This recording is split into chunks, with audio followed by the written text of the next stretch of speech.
Carl's found love on the street before, haven't you? How's it going with your bird, Carl? Are you married? No. How long have you been out with her? Going out with her? 7 years. Because, I mean, you're quite a simple man. Yeah. You're sort of a simple in a nice way. ways. I mean, yeah, you're like Helen sense. from Big Brother. Yeah, you're sort of nice enough, but I look normal.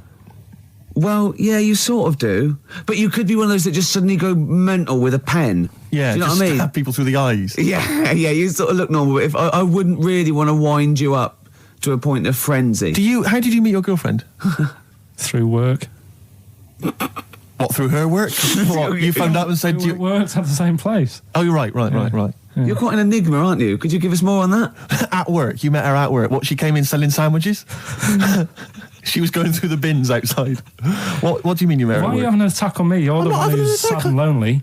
No, he's done you again. He's done you Yeah, but what I thought was interesting was I just scratched at him and he just went mental. Yeah, no, it's like a but bear caught in a trap. It's funny, isn't it? You'll never learn. No, I was just interested to find out what the story was because it might be a really romantic story. Well, it's not.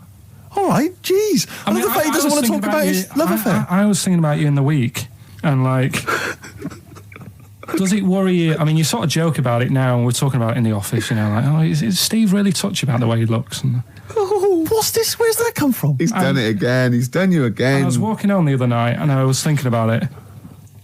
And do you worry that when you're old, you will be on your own? You did start it though, didn't you? Well, Carl, I'm glad you brought this up. because I mean, for me, you know, a lightweight, frothy entertainment show on XFM on a Saturday afternoon is exactly the place where I want to discuss the desperate, lonely future that's inevitably coming my way. Oh, God. I'll tell you what will cheer you up and forget all that. A bit of Embrace. Oh, one of the most hated bands. There's only one bird that has a penis. It's not a joke. It's not a joke. This is a genuine trivia question. I'd say... I think I've seen one on this. Is it an ostrich? Right, you're going for ostrich, Carl? I'll go for ostrich as well. Right. Did you come up with that yourself? Or? Yeah, I was going to say that before you said it. Well, guys, you went for ostrich. Chicken? You're both wrong. It's actually the swan. The large chicken. Yeah. What? That's a bit worrying then, because I thought I saw an ostrich penis, so what was I looking at? I don't know, were you just examining it closely at the zoo? What were you? I just... It was probably a strap-on. It was probably two leather ostriches giving each other one. Exactly. And that's how that can influence people. Things like that. Dirty, filthy leather ostriches can confuse a child if he's at the zoo and he doesn't know. A swan's got... That's really annoying. I'd never give a swan a knob. So it's the little puffiest of all birds, isn't it? Yeah. Oh, I'm protected by the queen. But I need a knob. If I had to give a knob to any bird, Good question. No, I wish I'd posed that myself. If you could give a knob to any bird, what would it be? Phone in. Vulture. Of course, a vulture. They need a big bang stick. Yeah. What about yourself, Carl? If you could give a knob to any bird? And don't make it rude, or if I could give a knob to any bird, I'd make bird it do you suit up? It's got to be a bird of prey or something like that, hasn't it? Cool. It's the robin, really. That would be amazing. That would be Christmas cards would be like... yeah, but it's a normal human-sized knob on the robin. That'd be great, wouldn't it? And the other thing annoying about this is ironic, right? Now, the male of all bird species they're called a cock. Yes. Right. But the only bird with a cock, right, is called a cob. Is that what a swan's called? Yeah, they're cob and pen. They're not cock and hen. That's and annoying. He isn't a cock, but he's got a cock. Yeah. Quick query there, Rick. Go on. When you said then cock, presumably you meant male bird the first time you said it. Yeah. The second time you said it, you said cock. Did you mean the penis? Well, you're showing off the whole farce of radio broadcasting. Because you're not really allowed to say cock. No, exactly, no. One cock would cause great offence. Yeah. The other cock's fine. Exactly. It's weird, isn't it? It is strange. It is strange. So, I mean, if I said now to you, I like cocks. Yeah. Meaning birds. Yeah, that's that'd be fine. Yeah. But if I meant penises, it would be a problem. If you like cocks and it was penis, right. That would be... Carl, do you like cocks? Do you like cocks? No. Right, okay, that's fine. I was asking if you like... No, I like, Yeah. Well, I'm a big fan of tits. The small birds that come down and peck at you. Yeah. Yeah, you like tits and cocks. There's nothing... Tits and cocks. There's nothing wrong with... There's nothing... Carl, don't worry. There's nothing wrong with saying tits and cocks. When I said tits, I meant the little birds. Yeah, and when I said cocks, I mean the big birds. Yeah. Do you know when... Go on. No, it's just that... It's when you're talking about tits. Yeah. at the milk. Do you? I like the fact they flutter away when they hear the milkman coming. Oh, come on. So when What? What are you talking about? What are you talking about? No, when the milkman's coming, when he's walking up. Ash, and sometimes, lovely song. Got to apologise to our producer there because he was worried about. There was nothing wrong with it. It's just like saying you like watching birds in the garden. It's just that I think you're better than that. I know it's cheap, isn't it, to say like we like I like tits. tits. Yeah, I like cocks. So are we a bit more literary now? One of my favourite things is Fanny by Gaslight. Really? That's interesting. That's interesting. I'm a big fan of Moby Dick. The book, Moby Dick. Yeah, not the medical condition. There's nothing innuendo. No, it's the big horrible thing that used to swallow semen. Yeah. Now in the winter, Steve, go on. There's nothing I like more than to keep my hands warm in a muff. No, sure. You mean those kind of furry things that sort of classy-looking ladies? Yeah, posh ladies often put their hands. You know when you have a nice a party and they're leaving, winter party, and you might take the wrong hat or something. There's nothing I like more than to see two posh women with their hands in each other's muffs. Oh, that's always a and they're going, "Oh, this must be yours." Yeah, that's always funny. Yeah, that's always funny. Yeah. But seriously, no, I'll stop this. You're right. I've got a degree. I just remembered that my favourite Beatles song is "Come Together." Yeah. Now we're going to stop this now, Carl, because it's childish. You're right. I've got a philosophy degree, for Christ's sake, and it's about time. Who's your favourite philosopher? Do you mind me asking? Well, I would tell you, except when I ever talk about it, I go into a Cockney accent. Really? So it can be like my favourite philosopher. I like a bit of Kant. Right. Is that Immanuel Kant, the philosopher? Yeah. That's strange. Yeah. That's strange. What's his name again? Kant. Oh, yeah. That can be weird. Can be strange. Look at Carl's face. Look at his face. Look at his face. Join in, Carl. Undo your trousers. Just we'll be like Stan Boardman when he out. told the Fokker joke. Yeah. We won't do local radio again for 10 years. Carl, it was you that worked out the maths and worked out I was 28 because they just worked out I'm 27. You are 27. No way. Yeah, I asked you, didn't I? And I said... But what I sort of questioned was, I said, well, if you're 27 today, that means last week you were 26. Well done, yeah. That's irrelevant. So therefore you assumed that I must be 28 then? Yeah. Whereas I assumed you were using, your knowledge of maths, such as it is. I wouldn't do that. No, sure. Wow. I actually got lost in that conversation because I genuinely didn't know what he meant would mean last week you were 26. I don't know what that meant. I don't know what it meant. Wow. Well, it is Steve's birthday. But he would have been 26 last week. Sometimes you genuinely frighten me because it's those staring eyes. There's nothing behind him. It's this little bald head. It looks like Davros looking at me. Genuine fear on his face when he enters into a conversation with another human being. What bit don't you understand? If he's 27 today, he would have been 26 last week, and he doesn't look 26. He didn't look 26 last week. He looks older than 28 today. You've started on his birthday. You're still having a go at him. Carl, I don't look like the kind of hot stud that I actually am, but face facts, that's the truth, mate. Yeah, live with it. Get with the programme, jeez. Well, let's have a little bit of cake. Okay. Oh, that's appropriate. See the birthday. But you mean the band, don't you? Not the cake. You haven't actually bought a cake, have you? Got anything at all? Can I tell you one of the best presents I ever had? Go on. Without doubt. All I ever wanted was a go-kart. This is true. I was like sort of 5, 6, 7. And I eventually, for Christmas, I wasn't sort of spoiled in the sense that I got pocket money, but I always got what I wanted at Christmas eventually. Because, working class mothers, they'd get it out the catalogue and pay for it for the rest of the year. So, I always got... I had, really, as many presents as anyone else. And I got this go-kart. It was a little red go-kart, and it was a pedal one. And I'd run home from school and I'd be in it and I'd get up and down the garden for hours. I'd have to come in for my tea and this was fantastic. And this went on for like weeks and weeks and went through the summer. The next night, it was fantastic go-kart. I'd show off. And then one day I came home and it was always at the back of the shed, sort of up against the shed. And I went in, I couldn't see it. And so I went to the back door. My mum was sort of like washing up with that. And I went, where's my go-kart? I thought it hasn't been nicked. She went, your dad swapped it. Your dad swapped it? Yeah.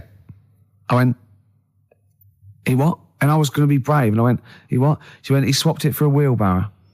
And I could see she didn't approve of this. And she was thinking, I'm going to tell him and then I'm going to, have this out. And I went, right. She went, it's your wheelbarrow. And I went to the back of the shed and there was this wheelbarrow. He swapped it with a bloke called Jimmy Dublin, who he worked with. Jimmy Dublin? Yeah, I don't know. I think he was a respectable member of the community. He was fine. It was his life. No, I think he was an Irish gentleman, and that's why we surprised me. I don't know what his real name was. And I think my dad must have been drunk, and he went, I want to get my son a go-kart. And my dad went, well, my kid's got one. He's probably had it for a year. He's probably bored with it. Yeah. And he said, I'll give you this wheelbarrow. And I went to this wheelbarrow, and it was caked in concrete. I could hardly lift it. I just nicked off a building site, obviously. And I'd be there for hours trying to push this wheelbarrow up and down the garden, right? And it was okay, though, because I was going on holiday soon. And I 7 years running, went to Bognor Regis, a place called Riverside, because some woman around the way had a caravan that we got free for a week. And it was great, just wonderful. And I used to go there with my mum and my nan. Oh, party time. Yeah, the age of 7 to sort of know. No, it was good because, when you're a kid and you wake up in a strange place, it sort of seems weird. You wake up at 3 o'clock in the morning hearing your gran pissing in an iron bucket. And, We've all been there. You get disorientated. Anyway, and I went on holiday and I met a little friend who was about my age. We were both sort of like, and he'd hired a go-kart. He had this great go-kart, and he came around to my caravan, and I went, I've got a go-kart. And I remember my mum opening the window of the caravan and going, don't lie. That's so evil. And I went, I had a go-kart. Wow. Yeah. Did you ever talk to your father about the fact you swapped it? No. You never mentioned it to him? No. You still got that wheelbarrow? I think so. I've grown into it. Yeah. Yeah, I can nearly lift it now. Yeah. And now I'm just too old to run up and down the garden with it. Now you get one of your several gardeners who use it all the time. Wow. Oh, dear. Like when you're born, you're a little baby, wrinkly and stuff. When you get older, you sort of morph into a baby again. And you go through the same phases. So when you're young, you buy singles. You get old, you got nothing to do all day. You got all your pension money. What will I buy? Cliff Richard's on the telly. Here's my video, buy me song. You see, that started off as quite a sensible point, because I actually think they do it. But what was all that alien stuff about when you're born, you go wrinkly and you go wrinkly again? So sometimes you mix like normal things that human beings say with I don't know what. Well, look, when you're a baby, you've got a little bald head, no teeth. You get old. What happens? Are you a philosopher? You're an official philosopher. Because, it sounds like it. Oh, Karl, play a record. You're a gem. You're a diamond. I used to sell mackerel. Did you? Yeah, I had a pet magpie. Did you? Called Maggie. Inventive. Pet magpie? You mean you captured it and didn't let it go away? Yeah. Can't have a pet magpie. But then it got really vicious. Well, it was right, it let me go. What do you keep it in, a rabbit hutch? No, it flew around, but it used to just come to me all the time. But then it started pecking me head and stuff. That's not a pet magpie. That's a bird in the garden. No, but I could actually, I could hold it and stuff. It wasn't scared of me, and it knew it was me. It used to come down from the top. It hated you. That's why it wanted to peck you. Is that? And the other thing, I always remember being younger and walking through the woods to school with my mum, and I was chasing a butterfly, and she said, "Oh, don't do that, Karl." And I said, "Why?" She said, "Because they only live a day." I said, "Oh, all right, I'll get a dead one in the morning." That's genius. That's great. That's quick thinking, isn't it? Oh, no, that's sweet. Let's play a song. Wu-Tang Clan and Gravel Pit. We love that, don't we? I love it, yeah. Yeah, brilliant. Classic track. We're talking about embarrassing stories and stuff, and I don't know if I've told this on the radio before. Have I told you, Karl? I'm not sure. But this was when I was working at the BBC. This is not even long ago, and I'd moved to London, and I was fairly new in London. And I was working at the BBC, and I had this BBC hire car, and I've never told it. If there's anyone listening who works for the BBC, I don't know if I can still get in trouble for it. But this BBC hire car, and it was like I'd been ferrying kind of actors and people and production people around all day in this car. And I was driving back, it was quite late, it was about sort of 7 or 8, and I was driving back, and I pulled in to get some petrol to fill up the car every day. And I went into this garage to fill up some petrol, and I was there, and two blokes came in a white van, right? They pulled into the forecourt, and I was filling up the car, and they went, "Hey, do you want to buy a couple of speakers?" And I said, Yes, I do. Yeah. Because, to tell you the reason, it was like I was so flattered that they thought I'd be the kind of bloke who would, A, need some kind of classy speakers, and B, would like to buy them on the sly. Do you know what I mean? Yeah. I thought, they like the They've seen me. They've seen I look a bit of a hustler. Exactly. Yeah. I'm a street sort of guy. You can see by the way I use my walk. Exactly. Yeah. So I couldn't believe my luck. So they drove behind the garage, the little sort of garage bit at the back, and I went round there, sort of casually went round there, sort of locked the car, went round there. They went, open the back. You had 2 speakers in there. I said, are you sure these aren't knocked off, mate? He went, no. We work for Dixon's. This is a story he spun me. We work for Dixon's, right? And we're delivery men. And if we make a delivery and the person's not there to sign for the goods, then we have to bring them back to the warehouse. But if we can sell them on the way back, then that's really good for Dixon's. Dixon's must love that. And instead of thinking, are you sure some kind of troubleshooter did someone going to go into Dixon's and go, you're not getting in the garage forecourt market? Jones. Exactly. Get a couple of lads in a white van. Exactly. Yeah. So anyway, I sort of bought this story, and I was a little bit dubious, and I went, right, let me hear them then. And he wired them up to the car stereo, and boom, boom, boom, they're playing. So it was some groovy hip-hop. I was thinking, great, these guys know what I'm into. Yeah. And he's giving me the talk and stuff. And I said, I'm a bit worried these are knocked off. He went, no, listen, we got a bloke at Dixon's who can confirm this is fine, right? Phone him up, use my mobile, right? And quote this reference number, right? So I phone out, and I goes, I go, hi, some guys here in a garage forecourt trying to sell me some speakers. Just wanted to check. He went, it's fine. I went, should I just read the reference number or whatever? He went, if you want. And X14, and I went, yeah, it's fine. Yeah. Okay. You know that was, don't you? That was actually Mr. Dixon himself. Exactly. Yeah. Exactly. So I'm thinking, well, they sound great. They're giving me for a knockdown price. I'd say they were like 400 quid. They were like 200 quid or something. It was a good bargain. I was in the market for some speakers as well. Yeah. So while they were loading it's them all kosher. I phoned Dixon. Exactly. I phoned Dixon. That's fine. Yeah. So while they're loading them in the back of the BBC hire car, right, I'm in there paying for the petrol, right, and the guy serving goes, all right. He goes, what were you doing around the back with those blokes? Right? Because obviously there's security cameras filming this whole transaction, right? And he goes, what are you doing around the back? And I went, brilliantly, there's some old mates. Some of my mates were just having a chat and that. He went, oh, right, okay, like giving me obviously the evil eye. So I went back to the van. So I'm in the car now and I'm driving with one of the blokes who's in the van with me because I didn't have the money on me. So I had to go to the cash point to get the cash, right? So I'm driving with him and the other guy's following me in the van and he was like a northerner like you and he was giving it all all right, I'd say my girlfriend's a DJ, she's got some of these speakers, they're fantastic, and he's giving me this. And then my mind starts working. Now that I've got a bit of time to think, I'm thinking, wait a minute, this all sounds a bit dodgy. Yeah. It dawned on me, Rick. You're streetwise. Exactly. You're streetwise, Steve. Not only that, I was thinking, how am I going to get them home? I've got to drop the car off at the BBC. How am I going to get these huge speakers back to where I live? And how can I pay for them? Because I've just spent £100 on Find the Lady with a couple of blokes in the square. It seemed like a fair game.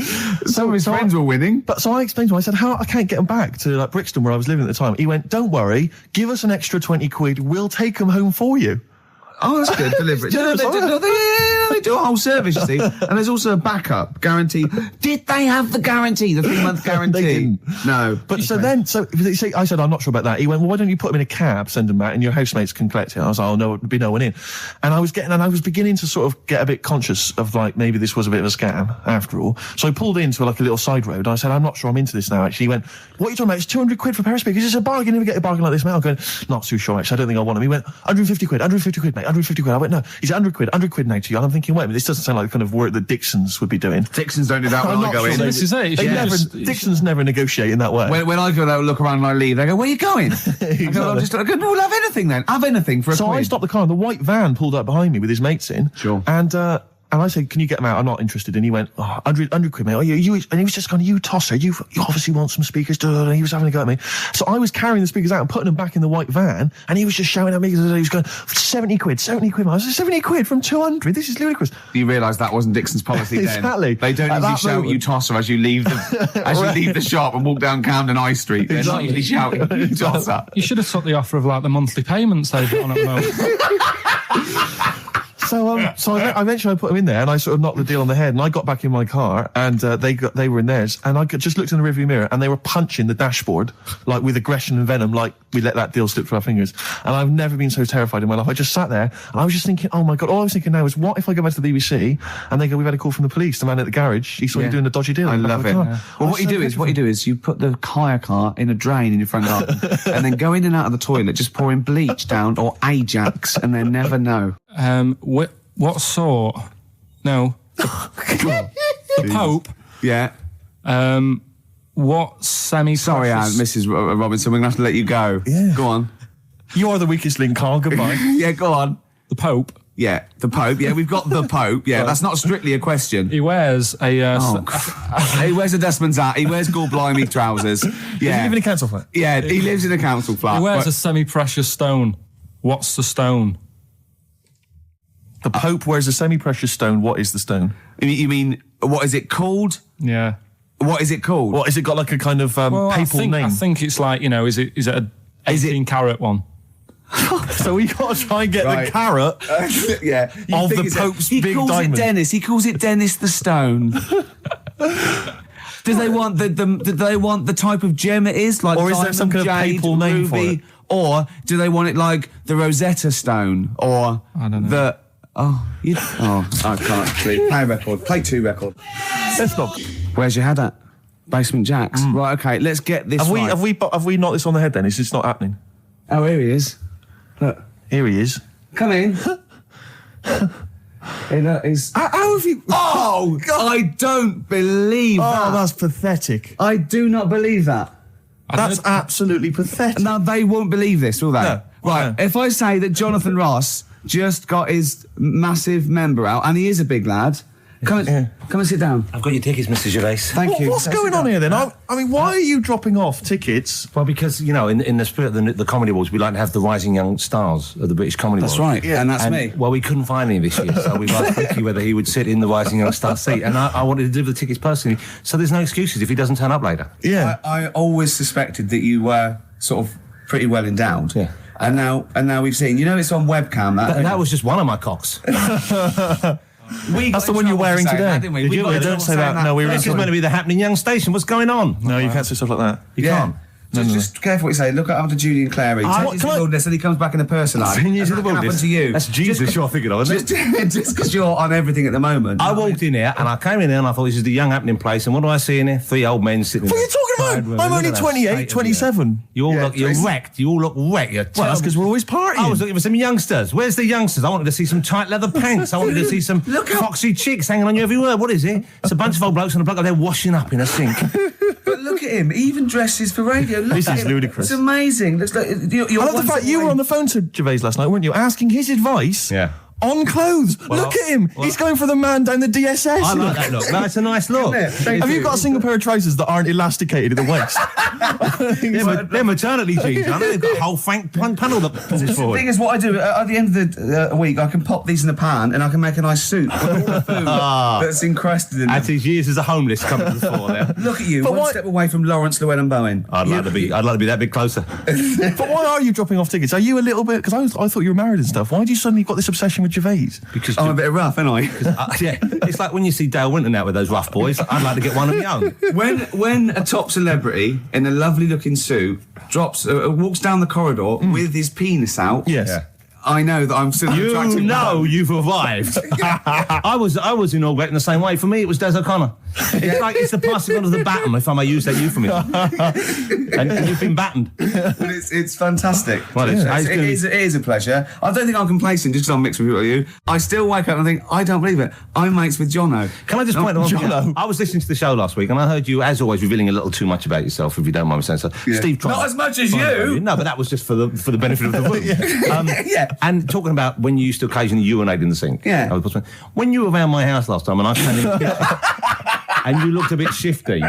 No, please reassure me. It was more ownership. I was like, I went to my territory and then other people that come in that go, has Gervais been round here? It's like just marking my territory. Because my coffee the next morning had a hazelnut tang to it that I don't remember putting in. Can I just say something? Because I used to mention to you, Gervais, when we first started getting involved in the business. Yeah. I used to say, if there was one celebrity I'd like to be friends with, it's Jonathan Ross. Yeah. Lo and behold, Ricky's befriended Jonathan Ross. I'm nowhere to be seen. But Not invited round. Ricky told me that I could be his friend, providing I never extended the arm of friendship. Right. Yeah, if you ever... I thought as much. He tries to keep everyone else down he works with, from the office, all the other shows. He tries to keep them down. I didn't even want you to come in. I wanted to meet you on the steps. Yeah. I didn't even want to tell him you were around. But you called. He went, who's that? And he saw your name come up and he went, well, can I meet him? Well, you're all coming tonight, aren't you? This isn't Radio 2, by the way. These links are way too long. This is snappy radio. We have to play out... Yeah. You might The be kids have lost interest. But the kids want to hear Coldplay, Catatonia, You know what I like? How about some more of that instantly forgettable hip-hop you play each week? One of those obscure hip-hop hooray. That's the worst feature on British radio. You should be ashamed of yourself. Wait a minute, I've heard your quiz on radio too. I said the hip-hop's had its day. You should be that one. Put it away. Put it away. I'm Carl. Carl, how you doing? I'm all right. Got a question for you. Quiet man. Got a question. Yeah. The Pope. Yeah. What semi-precious stone does the Pope wear? That is easy. Go on. Topaz. Is that the right answer? I don't know, I might have wrote it down. I'm really sorry, Jonathan. It's not what he publicly admits to, but I have to know because I was hanging out with him at the Groucho one night, and he was saying, "Oh, look at this, look at that topaz. Go and buy that. Look at that. Vatican City. Look at that. We can make a nice ring out of that." He said. Didn't go anywhere, but thanks for asking. I better go. I've got to go and buy some winkle pickers. Thank you very much. Okay, enjoy it, Stephen. Yes. Carl, I wish I could say it'd been a pleasure, but actually it was quite creepy. See you later. The reason you became king of the universe, of course, is because of your fascinating French bread anecdote. Oh yeah, come on story? then. How did baguettes come about? If this is going to be someone cooked a loaf a bit wrong and said, I can still make a sandwich out of it, I'm going to hit you. No. Go on then. Right. Napoleon, when he was at war and that with Russia. 1812, yeah. Yeah, all his soldiers were like, not used to the cold weather and that. So they said, take some clothes in your bag with you because it's going to be nippy out there. So they put all the clothes in the bag. Sure. They were told, it's Napoleon, for Christ's sake. No room for any food. You're joking. So couldn't they make some sort of like sandwich? No, it wouldn't fit because of all the clothes. You had to take extra gear. Sure. So, anyway, he said, I can see where this is going. I'll be honest. Is there a baguette-shaped gap left in their holdall? They thought, let's make some bread that you can fit down your trouser leg. What? That's not true! No, it's not, I read it in Euston train station. I was waiting to go back to Manchester. Where did you read What, scrawled on the wall in graffiti? Yeah. Do you know Was it also meet me here for cock fun at 12 o'clock? The upper crust sandwich shop, Euston station. It's on the wall. What do you mean it's on the wall? Do you know it says like sail on at Dixon's, whatever? Yeah. Next to that, there was like a bit of information. Once you've read the stuff on Dixon's, Baguette information. There's a big thing about the history of the baguette. I read it and I thought, we got to make a sandwich we can spit down our trouser leg. But how can you march and fight with a huge piece of bread down your train? Although it would be intimidating. You see them coming, you go, sacre bleu, look at the size of them. They're big fellas. Well, blimey. I can't help but feel that could be a practical joke at your expense. Yeah. do that. Well, the Earl of Do you ever Sandwich... question anything you read? If it's printed up, is that, like, fact for you then? Well, it's not funny. I mean, if they were trying to be funny, it's like, it's not, is it? So it's information. Have you heard us? Things sometimes want to be funny when they're not. That's exactly what happened with the sandwich. The Earl of Sandwich wanted something he could fit down his pants. And it was those triangle cut sandwiches wrapped in cling film were perfect. You might be right. You might be right. I am. Because the Cornish pasty, so they could drop it down the mines, isn't it? Is it? They wrapped it up they wrapped up like meat and vegetables in pastry, and they sort of crimped it, and it was like and they dropped it down the mine. So, yeah, that's how that came about. And bagels were originally made so that people could play hoopla, but then eat afterwards. I don't know if you're aware of that. That is true, Carl. Well, anyway. Call my bluff. Is that true? Yeah. They're all true. They're all true. Yeah. Tell your kids that when you have them. Yeah. If they're still alive in a million years. Well, it might be true. Can someone confirm that baguette fact that it was so Napoleon could stick it down his trousers? Not him, his soldiers. His men. Yeah. Fascinating information. Fascinating bread information, Carl. Radiohead. Yeah, now this is my song for the lovers. It's a beautiful track. It's Let Down off OK Computer. It's one of my favourite Radiohead tracks. It's lovely. Right, set the tape going now if you want to tape these songs. Avalanches, Frontier, Psychiatrist. Absolutely. Well, we've had lots of emails. People, obviously, we inflamed and provoked about the Cornish pasty. I've got a couple of amendments to that. The crusty bit, is actually as a handle, because obviously the miners have dirty hands, and they'd eat all the stuff in the pasty, and they'd be left with this sort of crust, and they could throw that away. Mm-hmm. Also, someone told us that at one end was an apple, so you have a little sweet as well. Little dessert. So, there you go. You noticed how, over the years we've been doing this, way back when we started XFM, no one ever contributes when we ask about the music, when we ask about hip-hop, or their, opinions on that, anything important. No. But start talking about pasties. Yeah. We've had about 5 phone calls. Yeah. And someone phoned up to confirm They used to work for Upper Crust, and basically, Carl got all excited. So it is true. Well, I don't know if it's true. I've read the same sign you did, Carl. Interestingly, there's an email here that says, which basically offers a history of the baguette, and talks about after the revolution, the government decreed that all of France must eat the same bread. And it was up to the bakers to bake this bread of equality. And then Napoleon kind of made sure it was a particular, he kind of set in. Obviously on the bread you can eat anything you find in the garden, frogs, snails, bits of horse, but squid. The interesting thing is, Rick, that there's no mention of sticking it down your trousers whilst going to war. The French have tried to keep that secret for over 100 years, It was only Steve. the upper crust people. Nearly 200 years, that is a top secret. Somehow Euston Station Upper Crust got hold of a document, left behind in an old sea chest, possibly Napoleon's, could have been Josephine's. Unfortunately, jotted it down. He's kicking himself now. Oh, Secretary, I cannot believe I left a note. If he talked like that. He did. He did that. Yeah, he talked English, but in a very funny French accent. Do you remember, there was one thing that, talking about funny French accents, you remember Allo Allo? Yeah. Remember, it was on about 5 o'clock in the afternoon, but they still meant, because it was a funny Frenchman, it was that English guy who was posing as a French police officer. It's very complicated. He would often walk by, and I remember there was one where he said, I was pissing by the door when I heard a shit. Oh yeah. Now that's passing by the door. I'm allowed to say passing that. by the door when I heard a shot. That's what he's saying. I'm allowed to say that at 2 o'clock because I'm just saying I'm talking in a French accent. Yeah. I was pissing by the door when I heard a shit. Yeah. That's fine. Yeah. Because I'm speaking French, Carl. Do you know what I mean? That's the rule. Do you know why people tink the glasses before they have a drink? Why they tink? The verb to tink. I do know that, Carl. Is it about poison? It is. Here we are. What, would it make a different noise? No. Brilliant. Go on, explain Why? it. You explain it, Steve. No, don't, Steve. You explain it, Carl. Go on. Oh, I've started, so I'll finish. Come on, Carl. Explain why they tink the glasses. Ages ago, Yeah. only people with money had drinking or something. That's like one of my film reviews. Years ago. Welcome to History Now. Now, ages ago, only people with money had drinking or something. Keep going, Carl. Keep going. Like spirit and stuff. So they'd it's like businessmen. It's easy for you to say. This is getting to be cruel, isn't it? This is amazing. Yeah, go on. Why did you open your mouth, Carl?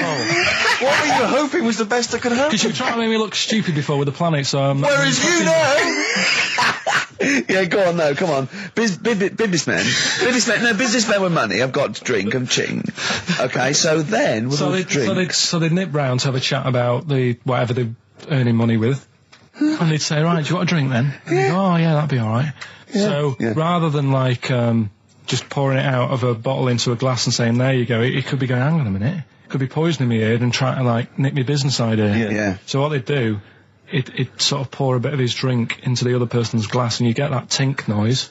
And that's like cheers, you know. No, Carl, I just have a slight amendment there. I think what it was you're absolutely right that they would then test each other's drinks to show that it wasn't poison. But over the years, that was reduced to just chinking the glasses by way of saying, let's not actually bother going through the whole rigmarole. They just did the chinking of the glasses. Yeah, I thought. Yeah, that's good. It was exhausting though, wasn't it? I know. Was it worth it, do you think?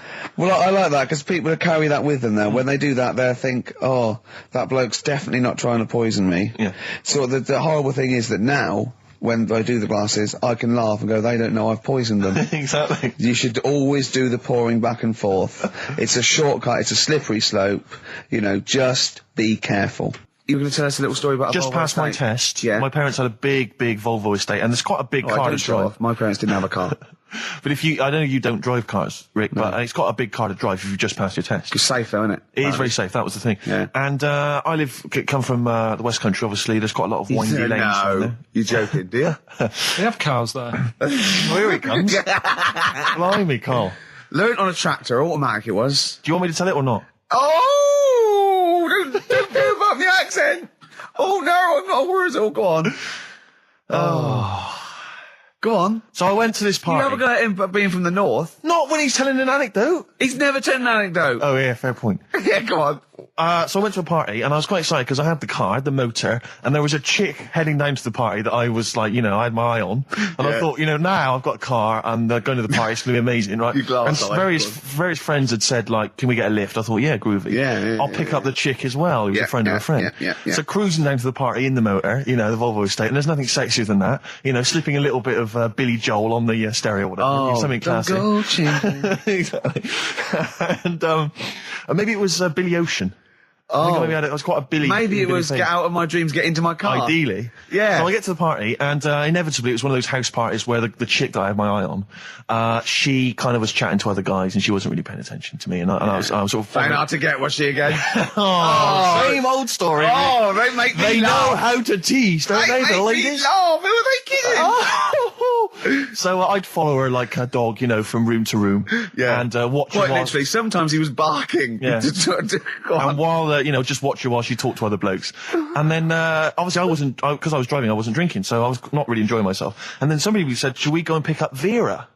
And I thought, right, okay. And they went, Steve's got a car, let's all leap in there, we'll go pick up Vera. And this girl was like up for it as well, so I thought, brilliant, you know, I'll be back in the car with her, you know, away from all these lads. One guy she had her eye on, he came as well, I was a little bit annoyed. Yeah. But anyway, he was in the car, so I'm driving down these country lanes, just driving along, and they're directing me, they're saying, go left here, go right. And then suddenly we stop, and one of them goes, just drive into that field, this pitch black field, right? And I'm sort of, well, it is my parents' car. Just drive in the field, Steve. I'm thinking, well, I don't want to, like, not seem like I'm a hard, cool, crazy kind of guy, because the chick's in the car. So drove the car into the field. They all leapt out, started running off into the darkness, shouting, Vera, Vera, Vera, where are you? So I'm just sort of sat there in the car waiting. Wasn't Vera Lynn, was it? Because she likes to hide in fields. Bizarrely, it wasn't. Right. It was just, I was just left in the car on my own with Billy Ocean. And suddenly, out of the darkness, they come back holding a Vietnamese pot-bellied pig that they had stole from a nearby farm. And they knew that the pig was called Vera, because someone knew the farmer or something. Anyway, so they got this pig, so now they're going, I'll put the pig in the back of the car, we'll take it back to the party, it'll be hilarious. I'm thinking, well, you know, I'm not sure I want a pig and all its, you know, piggy crap in the car, right, crammed in there. But they say, yeah, so obviously I'm thinking again, I don't want to look like I'm, you know, a nerd. You know, I'm terrified of that, Rick, ever happened. Yeah. So, So you go, hey, bring the pig into the car. Exactly. I'm no nerd. Exactly. Yeah, go on. So now we drive off again. I got this pig kind of squeaking in the back of the car. And, they say, stop again. Let's do some cow tipping. And they do that old thing, you know, about the fact because cows sleep standing up, don't they? So you can push a cow over and stuff. Yeah. So they're having a wild time, hilarious. So this time, now we get to a sort of dead end in the road. And, they say, well, turn around, let's go back to the party. And I'm thinking, fine. Try and do a 3-point turn in this very narrow country lane, right? Get the Volvo estate wedged horizontally across the road. Can't get it out. Just can't seem to sort it out. I don't know what. I'm panicking because there's a pig in the car, right? And, local disgruntled farmers, right? People drunk, partying, probably off their head on some kind of weed. Rick. Was it loads of blokes with, like, pitchforks and flaming torches Exactly. going, burn him. He's playing with our pig. Exactly that. And so that, do you know, I was so terrified that all I could think was they're going to have to send a helicopter to lower a magnet onto the top of the car to lift the car up and put it the right way around. You used to read a lot of comics, didn't you? Yeah. So, do you know what I started doing? What? Crying. Did you really? Yeah. Why? Just started crying, just very slightly, started getting upset. And the other guy that the girl fancied, he had to get into the driving seat and sort it out for me by slowly edging forward and backwards. That's the worst bit of the whole story. Yeah, edging slowly back and forwards. He just sorted it out, just slowly worked the car back round, and then we were off. You were just gently weeping. Just gently weeping in the back. The bloke had just taken the bird that you saw from a distance. Exactly. That was basically your wife in your head by then. Oh, yes. Was it? I can't We were believe it. happily married with a pig for a child. Don't joke, that could happen. I know. The pigs come, if you like. Sorry? What did you say? What did you say? What did you say? When you do what, Carl? What? What did you say? No, what did you say? Because I don't want to have to go to the radio authority again. What did you say then? Just remember. We are going out live, Carl. Yeah, remember Tom Binns, right? What did you say? What I'm saying is, why were they shouting Vera? Because pigs don't come to the name, do they? Hey? I don't know the ins and outs of pig, you know, how to lure a pig into your trap. Can I just tell you some very, very interesting things about pigs? Please do. Right. One, everyone knows they have a corkscrew-shaped penis, right? A corkscrew-shaped penis. That's the tail, isn't it? Two, they can't look up. They can't put their head back and look up, right? Three, they can have a 30-minute orgasm. Rick, is it only pigs that have got a corkscrew-shaped penis? No, and landlords. Okay. Very handy. Right. Here's one for you. Go on. Like insect facts and stuff. Go on. If a man was a flea... You could jump over St Paul's Cathedral. No. What? Wrong. It's gone up now. It's... The big wheel. The big wheel. It's the Millennium gone up Wheel. now. It's gone up now. Play a record. You're the best. I just wish we could maybe tape the bits we're not on air, just because that's when Karl comes into his own. Yeah. He just said to me, I don't know what I was doing, I was sort of like pottering around, dancing around, doing something annoying probably, and he just looked at me, I looked around, he was looking at me, and I looked back, and he went, have you ever used a Y-front properly? Genius. It's a great question, because the answer is definitely no. Definitely no. Does anyone use their Y-front properly? And by that, I mean, get your winky out of the little sort of slot provided, as opposed to like put it to one side or pull them down or whatever. Has anyone used a Y-front properly? I don't think I've ever done it. I don't think I've ever done it. I've never seen anyone in a toilet doing it, Rick. You should be looking. I wish I hadn't said that. I caught you. Really? Yeah. That's actually how you prove people are gay. Yeah. Get them into this conversation. Yeah. It's a trap. Yeah, it's a trap. It was the trap. Yeah. I'm not that gay, was by the the, way. Yeah. You didn't prove I was gay. I double bluffed you. As I knew the old gay trick. I thought it was the old gay lord say no thing. That is another method. Yeah, there's innumerable methods of doing it. That's how Oscar Wilde was caught. Yeah. Yeah. What happened there? Well, the judge went to him, did you see that film last night? Gaylord Say No, and he went, no, and they went, take him away. Yeah. Take him down to the cells. Yeah, take him to Reading. It is true. That is true. It originated in America. Yeah. So many of these things do. It's a brilliant point, Karl. I'd like to hear from anyone listening who's, and I mean, well, they'll just lie, wouldn't they, I suppose? Yeah. I don't even use sort of flies. No. Usually. I sort of pull my Y-front, my sort of tracksuit. So that's why I wear sort of like elasticated waistbands all the time. Exactly. Just sort Speed. of like... Yeah. You got to get in there with the minimum of effort. Yeah, and out. Sure. Often I won't shake. No, no. To my detriment, because it often leaks out a little bit later, doesn't it?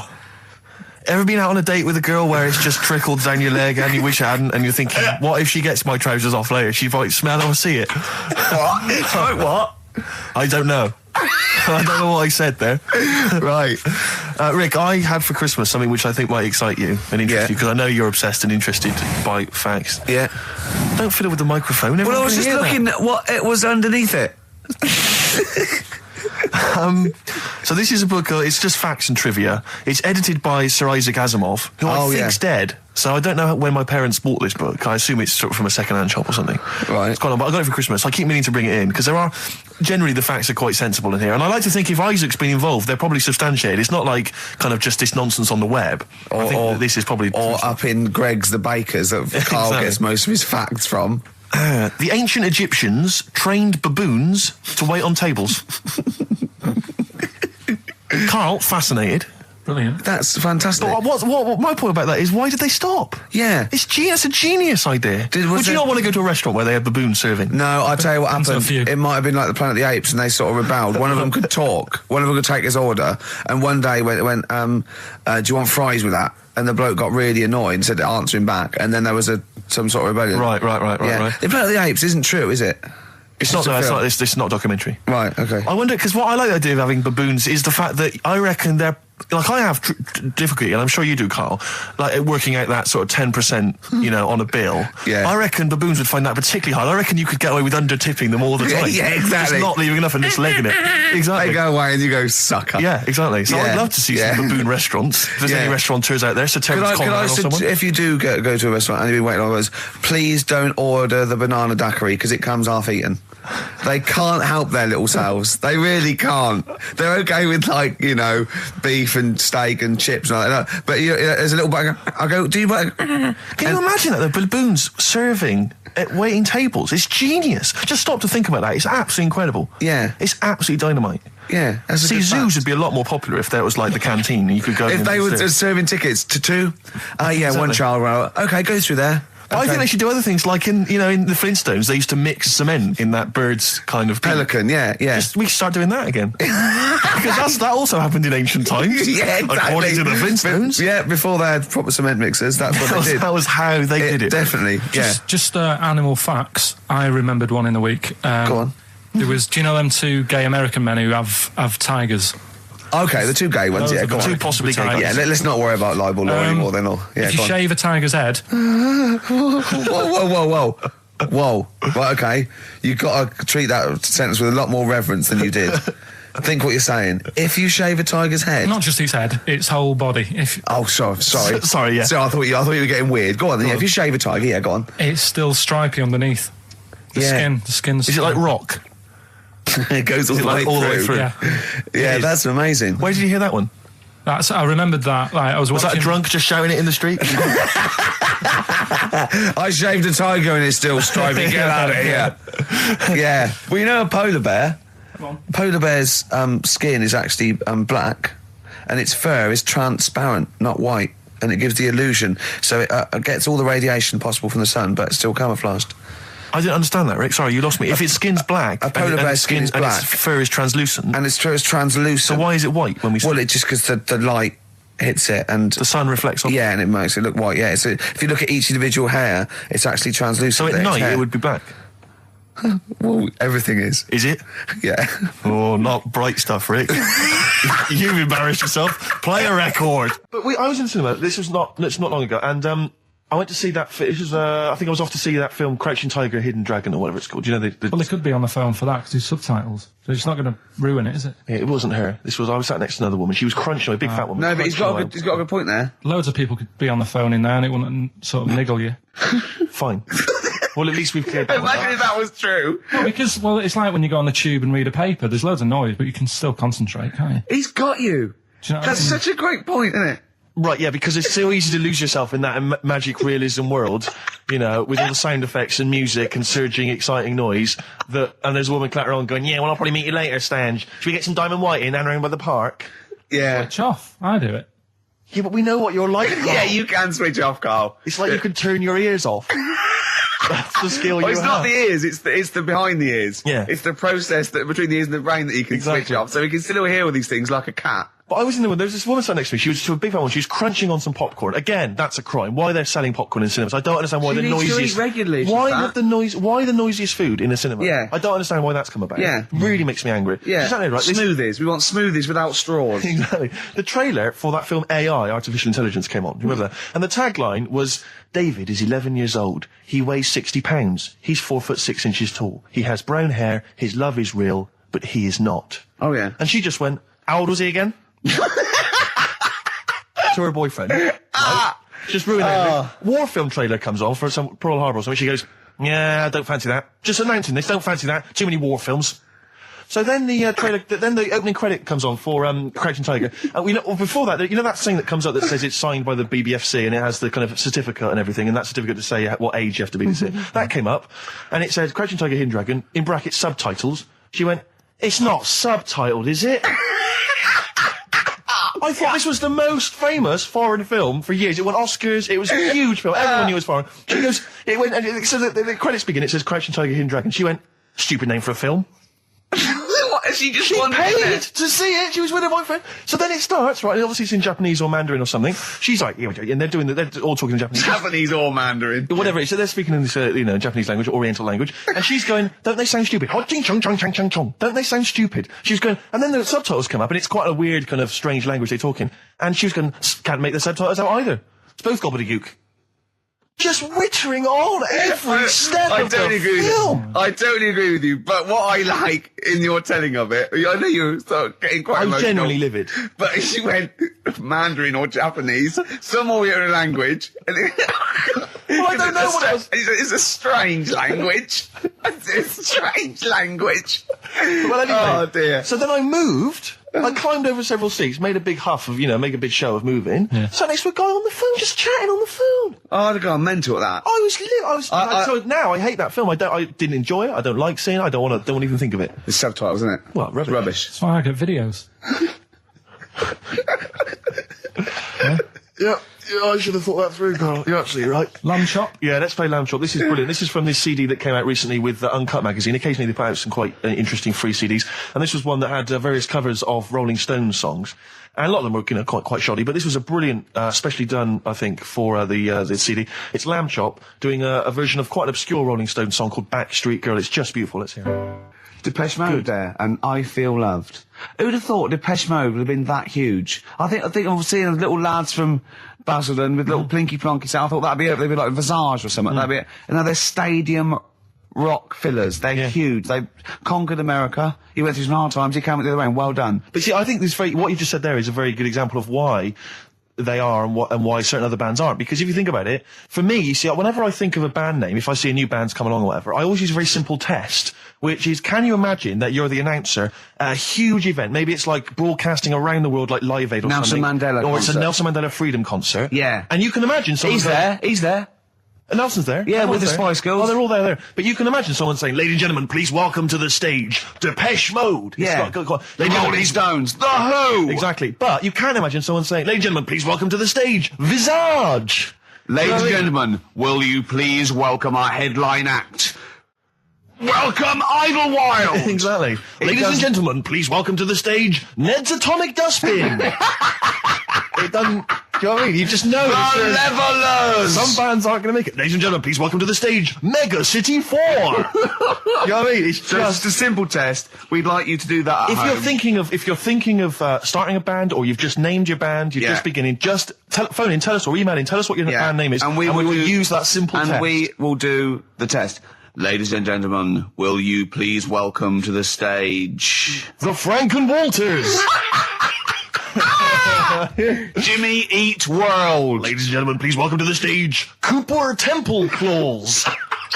I don't think it's going to happen for those lads. It's a good It's one. a simple test anyway. But 100 reasons, please welcome to the stage. 100 reasons. 100 reasons I think would work quite well. I'm just going to give the email address, ricky.gervais@xfm.co.uk. 100 reasons, if I could. Ladies and gentlemen, will you please welcome to the stage, Pop Will Eat Itself. Carl, have you got like a sound effect or something of like, get the atmosphere cheering? We're going to test. Cheering. We'll seek it out with. Have you got something there? Have a look on there. I'm just looking in the NME for the kind of forthcoming gigs of the smaller known bands, and it might be a useful place to just begin the. Ladies and gentlemen, peoples around the world, will you please welcome to the stage, Chumba Awamba. Have you got a sound effect? We got one. Nice, yeah. Ladies and gentlemen, will you please welcome to the stage, the Parkinsons. They're playing in Leicester this week, so I look forward to that. That's a good plug, isn't it? Let me see who else. If anyone wants to pop down to Leicester to see the Parkinsons. Ladies and gentlemen, please welcome to the stage, Cyclefly. Okay. Oh, there's a genuine one here. This is someone. Simon's emailed, and he says, "Will you just test this name for us?" Okay, Carl, if you can. There you go. Ladies and gentlemen, will you please welcome to the stage, Coach?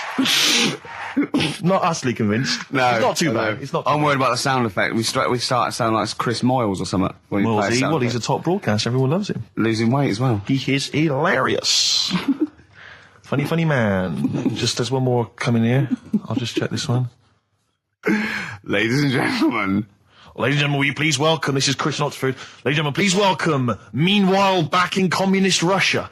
Is that a band? I assume so. I assume it's his band. Yeah. Steve, I will play great old tunes to the cows come home. We got to give them a little bit of Dandy Warhols and Air and Athlete. I know that, and they're great, they're good, right? But, I wanted to play a Cat Stevens song, but I thought I'd better not, because I've, play that a little bit. And we quite like resurrecting old reputations, don't we? People like Elton John who had bad faces, or David Bowie. People whose names now are largely laughed at in the serious rock circles. Or that people might not have considered. I thought Cat Stevens, Rod Stewart, I thought. Was he Rod Stewart? Many people now are thinking of the leopard hot pants and the ludicrous hair. I think I'm sexy and all those sort of awful stadium sort of disco things. But he wrote beautiful tracks from Maggie May and I thought, hold on, two birds with one stone. What about a Rod Stewart song written by Cat Stevens? Wow. Is there such a thing? The first cut is the deepest. Let's hear it, Rick. On this album as well is The Killing of George. Georgie Part 1 and 2, remember? About the gay bloke. Georgie Boy was gay, I guess. His favourite song. Carl's favourite song, right?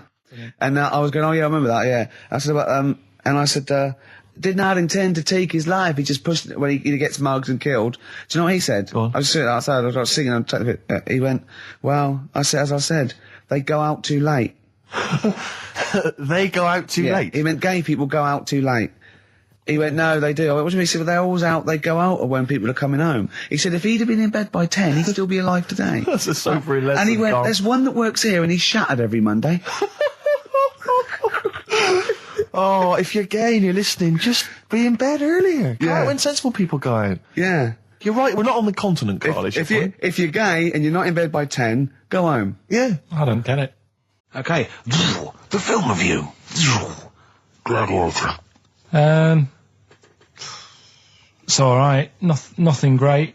It's like an old, sort of an old version of Rocky done in the olden days, really. Right. A bloke fighting other people. Sure. How sort of well known is the story? Do you reckon people know the basics? Well, just very quickly, just do the plot. Quickly. There's a guy called Max.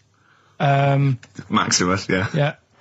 There's Caesar, and there's Caesar's kid, and Max goes to war, sort of wins it, comes back. Caesar says, you're good at what you do. I wish my son was as good as you. So I want you to be in charge when I die. His kid finds out, a bit annoyed about it, kills his dad, because he don't want anyone to hear that he said that, he wants him to be in charge. Yeah. So his kid gets in charge and thinks, I'll show you. You're not going to be king, I am. You're going to be a slave or something. And then, next thing you see is... Sorry, can I just stop there? My only thought is the film's 3 hours long, so maybe we shouldn't go through the whole plot. We've done the first 10 minutes, but Yeah. go on. So, yeah, he's a slave and then... Yeah, but then, that was an interesting bit that I thought, right? I mean, I was watching this with a girlfriend, she was already annoyed because she wanted to watch Friends on E4. Okay. Yeah. It was a good episode as well this week. Was it? Yeah. Don't tell her that. Okay. Right, so she was annoyed and she said, come on then, put it on. And I got it wrong straight away because it says on the back 149, so I thought that was an hour and 49 minutes. It turned out it was 149. No, I thought it was 1 hour 49. Yeah. But it was 149 minutes. Sure. So it overran anyway. By 40 minutes. Yeah. People got sick of him and they said, oh, we'll have to get rid of him. So they tried to, he loved cakes as well as women. Okay. So they said, let's poison a cake. And they poisoned a load of Easier than cakes. poisoning a woman, wouldn't it? And he ate these cakes, and it just didn't kill him, and they were like, God, what's going on? And they kept giving him more and more cakes, and... He was suspicious. And that didn't work, so the fella said, that's it, I'm going to shoot him. So...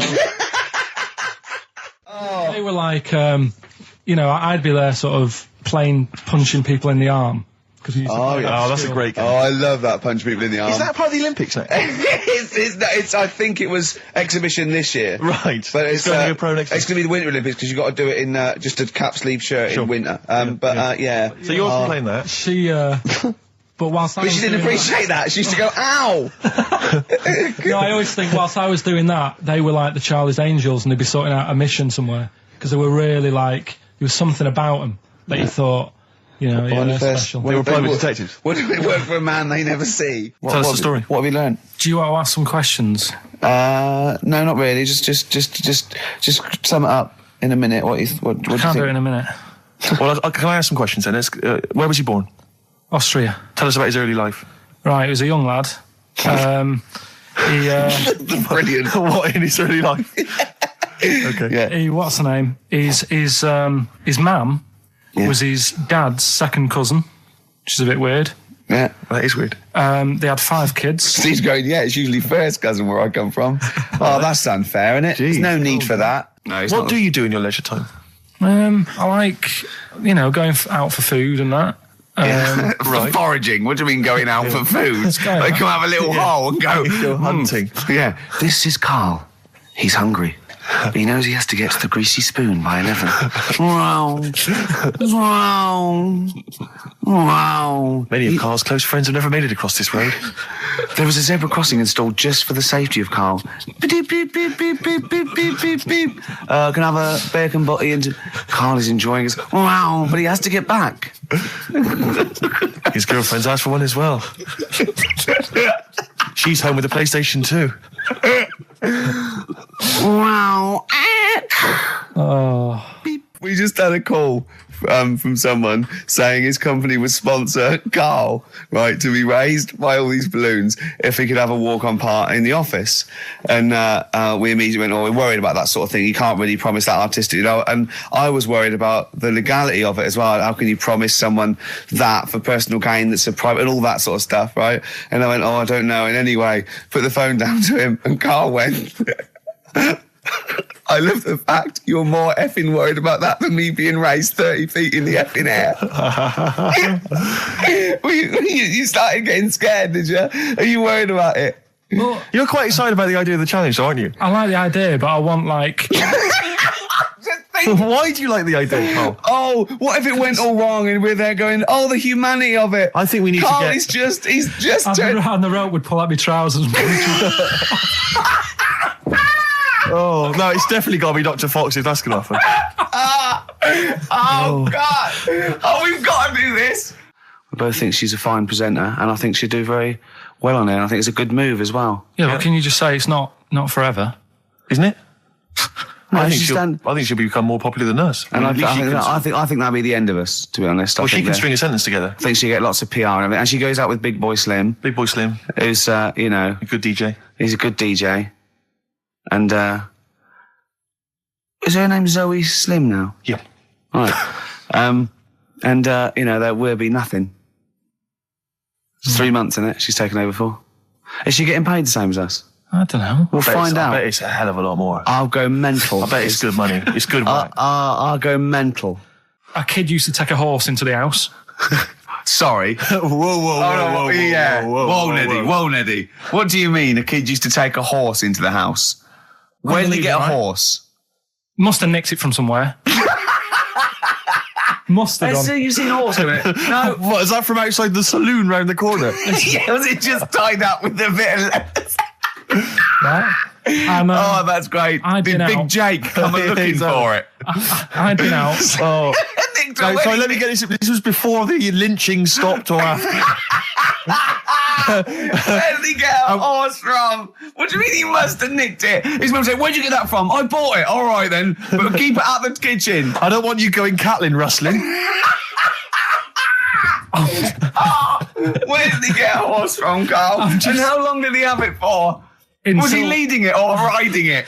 Mum, open the door, I can't stop. I can't stop it. Open the patio door as well. Looks like we got us a runaway. What do you mean? I've sort of... Don't think you can ever be boring. No, but what I've done, I've took like different ones. So I've took a good one that I think, that's a good quote. That was worth putting in a book. I've put one that isn't really a quote, so I don't understand it. Oh, yeah. One that isn't clever. and a funny one. So a bit of variation out of one book. Oh, how long did this take you? What did you do? Did you sort of like sit? About half an hour last night. And did you sit sort of like quietly at a desk or something? No, just in the lounge with the telly turned down. Oh, right. Just to give a bit of light to the room. Just had it on book, turned down. Have you figured out lights yet? So the first one, and it was like they stuck some bacon on his head.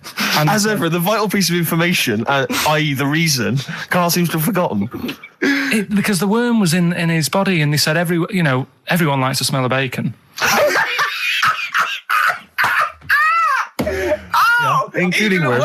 Even a Vietnamese lake worm. They love bacon. Remember last week when I said about the little fella with the bone with no brain, and you were proved wrong? No. We were saying it wasn't a little fella. We were saying it was a stillborn child. It wasn't a little fella. You're changing it now. You weren't having any of it last week. Right, hang on a minute. I'm getting confused. There was a Vietnamese snake that went inside of a soldier. A little like maggot or some sort that you have to get out of your body because it causes problems. Yes, and so in order to get it out of the body, they strapped bacon to his head. Yeah. That is great. This doctor. And did that work? I think so. They had a picture of him smiling. Oh, God, what, the worm or the bloke? The bloke. Oh, dear. Honestly, I hope someone knows the story. And it was about 3 years ago, I reckon. Okay. And, it did work. GI bacon. So this is why the worm burrowed out of his head to get the bacon? Get to the bacon. Right. That's great. When my dad was when he was a taxi driver, you used to have to sort of do your bit for the local area. Oh God! By taking the the Forrest Gump people to Blackpool. Yeah. Is that what they're called now? The Forrest Gump people? Is that what the organisations that support them ask for them to be referred to? A minibus with Life is a Box of Chocolates.com. Well, Forrest Gump types. It must have been, so you work with these people. The people with learning difficulties. And he used to get 5. Coming home must have been a busman's holiday. So he got 5 of them in the cab. Yeah. And he had to go to Blackpool, and 4 of them were really good, behaving themselves, didn't mess about, weren't fighting and stuff. But there was one who was just causing loads of trouble, and he couldn't control him. And what you've got to be able to do with people like that, you don't want them to get stressed out, because it's not good for them. It stresses them out, and you could end up with a bit. Thanks, Dr. Karl. You could end up with a bit of a riot on your hands. So he thought, I'll nip this one in the bud right now, and he pulled up just on the outskirts of Blackpool. And he took the one out that was causing problems and put it in a wheelie bin. Oh, no. Oh, I'm sorry. I apologise. He did what? Oh, he did it for the good of the others. He put it in a wheelie bin. He was having a good time. He thought it was one of the rides. Can you stop saying it? He had another problem similar to it, where he had a little minibus, and it was his job to take a load of old women to the bingo hall, and it was miles away. And he took him there. There was no problem. About 10 old women in a minibus. One of them was causing trouble, so he pulled over it. No, right? So he took him there. Everything's fine. He dropped him off. They had a lovely night. Yeah. Right? They had a lovely night. Won a bit of cash. Coming back, it's a bit of a late night, and they all started moaning at him, going, "I want to be dropped off here. Take me there. I want to be dropped off first. I've got to get up early. Blah blah. My husband's expecting me. I'm already late. Take me here first. Take me there." And he just pulled up in the middle of nowhere, said, "Get out." And he made them get out, and they all called for taxis. They charged that company who was meant to be taking him home in the minibus, and he got the sack. My mate, Anthony, his mum called up my mum and said, I've got to meet up with you. I've got to have a word with you. And she said, "What about?" She said, "I don't want to talk about it over the phone." So she goes, "Oh, right. Well, yeah, come round tonight then." So anyway, my mum sees me. She don't want to be in an awkward position and be a bit embarrassed and what have you. So she sees me and she goes, "Right, Anthony's mum's coming round. What have you been doing?" Yeah. So I go, "Oh God." I said, I've been nicking stuff. So she goes, "Like what?" So not big stuff. I've had a few calculators and Mars bars and stuff. How many? I'll just work it out. Hold on. Works out at 7.2 per day. So, how many calculators do you need? So it was when that phase. You failed maths, didn't you? Everyone wanted a calculator. It was like a trendy thing, wasn't it? Right. Oh yeah. In Manchester a couple of years ago. Yeah. So anyway, so I told her all this, and I confessed to computers will make it there one day. I confessed to just magic in the back of battery. Go on. Confessed to nicking all this stuff. She comes round. She only wanted to borrow some money. Brilliant. She said, "Oh, I don't like asking. I was a bit embarrassed to ask you over the phone, but can I borrow 20 quid? Oh, that's fantastic. And there's me. That's great. And it's similar sort of thing to yours. And did you? And he went, "Hold on, let's just work out the interest on that. I bank 10%. She'll owe you £4.40. Yeah. Oh, so your mum was a loan shark. yeah. And did she mention? She went, "I just with that other." Because what I'm saying is, presumably you got your mate in trouble. No. Right, you didn't. No. She went, "No worries. I'll just go and get my purse. It's on the dressing table." Exactly. Yeah. Karl, do you want a cigar? Well, quite. Yeah, but what is exciting, surely, is the razzmatazz and the brushing shoulders with the rich and famous. I'm not into that. You're not? No. I don't feel you're going to appreciate this like we thought you would. It's weird because Suzanne said to me this morning, who would you like to meet there? Yeah. Is there anyone who you can get close to and it's like, God, I really admire your, big fan of yours or whatever. And this is me and Steve, so you're here now. Well, I really admire your big fanny. I didn't. What did you say? What did you say? If you're a big fan of it. Oh, right. Oh, right, yeah. And, sorry. There isn't anyone, really. Do you know what I mean? You two are all right. Thanks. Jonathan Ross, is he going? He might do, I don't know. Hang on, wait a minute. I can't help but feel we could have exploited this more. We could have maybe run a competition to let someone win. Yeah. If you're not going to appreciate it, Karl. Yeah. Are you going to get a trouser suit? Are you going to get a ladies' trouser suit? I just think then if you go sort of like looking macho and walking down with him, you know, they know that you're not really partners. And I just think it's a slap in the face for BAFTA. That's true enough. No, it doesn't matter what you wear though. Look at Elton John. Can't you mince a little bit? Can't you at least sort of walk a little bit mincy? Because you've got such a macho sort of mank walk. Elton John's fella doesn't look gay and the stuff he wears and that, does he? Do you know what I mean? It means nothing. No, but that's because Elton's doing the work for him.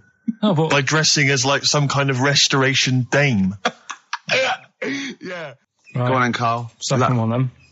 This is a bit easier, but I still think it's a good one. So this is, we should explain what this is if you've just tuned in. It's one of those stupid lateral thinking problems. That Karl himself has created. Yeah, that was his homework. Right, this one. It's a fella. He has a normal day doing stuff. Nothing wrong with him. Right? And it's the twist in the tale. It's just like Tales of the Unexpected. Yeah. Just a normal day, nothing wrong with him. Hold on, though, he's got the legs of a fish. Go on. So that's why he's been hiding his legs. So Go on. He does his normal... The legs of a fish? Sorry, Carl, carry on. He has his working day and that, and then he gets a bit tired. Goes to bed. He puts the light on, leaves it on, goes to bed. Oh. That's crazy. That's mental. I can't think what's happened. Anyway, here's Radiohead. Right, okay. What? The question is, why does he put the light on when he's going to bed? He's had a normal day, he's come home from work. Is that right? He's come home from work or he's not been working? Yeah, he's just been out? No, he's been working and stuff, I think. You think? You've made it up, Carl, you can decide. So the question is, why has he put the light on when he's asleep? There's a reason that he's put the light on when he's asleep. Has he gone to sleep? No, Carl, don't shrug. You're meant to answer these questions. He put the light on before he went to bed. Yeah, and the question you're asking me is why? What's the scenario? And the light's on and that, but he's gone to sleep. Yeah. He started reading and then he fell asleep. No. Did he intentionally, for some reason, put the light on? Every night. It's mad. Sounds mad. That's Carl, doesn't it? Every night he does it. Yeah. He puts the light on. Carl, is the point of this, he puts the light on for a very good reason. Not for us, but for some people. He's blind and it's always been on and he thinks he's turning it off, but it was on in the day and he thinks he's turning it off, but he's turning it on because he's blind. That'd be stupid. That works. No, that works great, Rick. Yeah. Thank you, Carl. So you've got to come up with... Hang on. If you're blind, why would you put a light on? No, he thinks it's off. Yeah. But why would he turn it on anyway? Just think so he doesn't get burgled, so people know he's in because he can't see him. So he just he puts the light on when he's there, then he turns the light off when he goes to bed, so people think it's fine. But he's got it out of kilter, and actually he's walking around in the dark all day. I don't believe that if you're blind you turn your light on. I don't think you'd be living on your own, would you? I'm not having that for a second. Do blind people live on their own? I'm not having that for a second. Well, some people do. Lonely blind people live on their own. No, if you got bad eyes. What, any of them women? Are there any blind women who are living on their own? Well, never mind your concern for the partially sighted or sight impaired people coming to London. Get on with this. Yeah. So there he is. Yeah. It's like, a bit tired.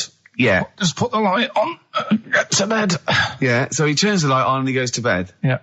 Oh. Should we play a track? He's not sleeping on the job. He's a lighthouse keeper.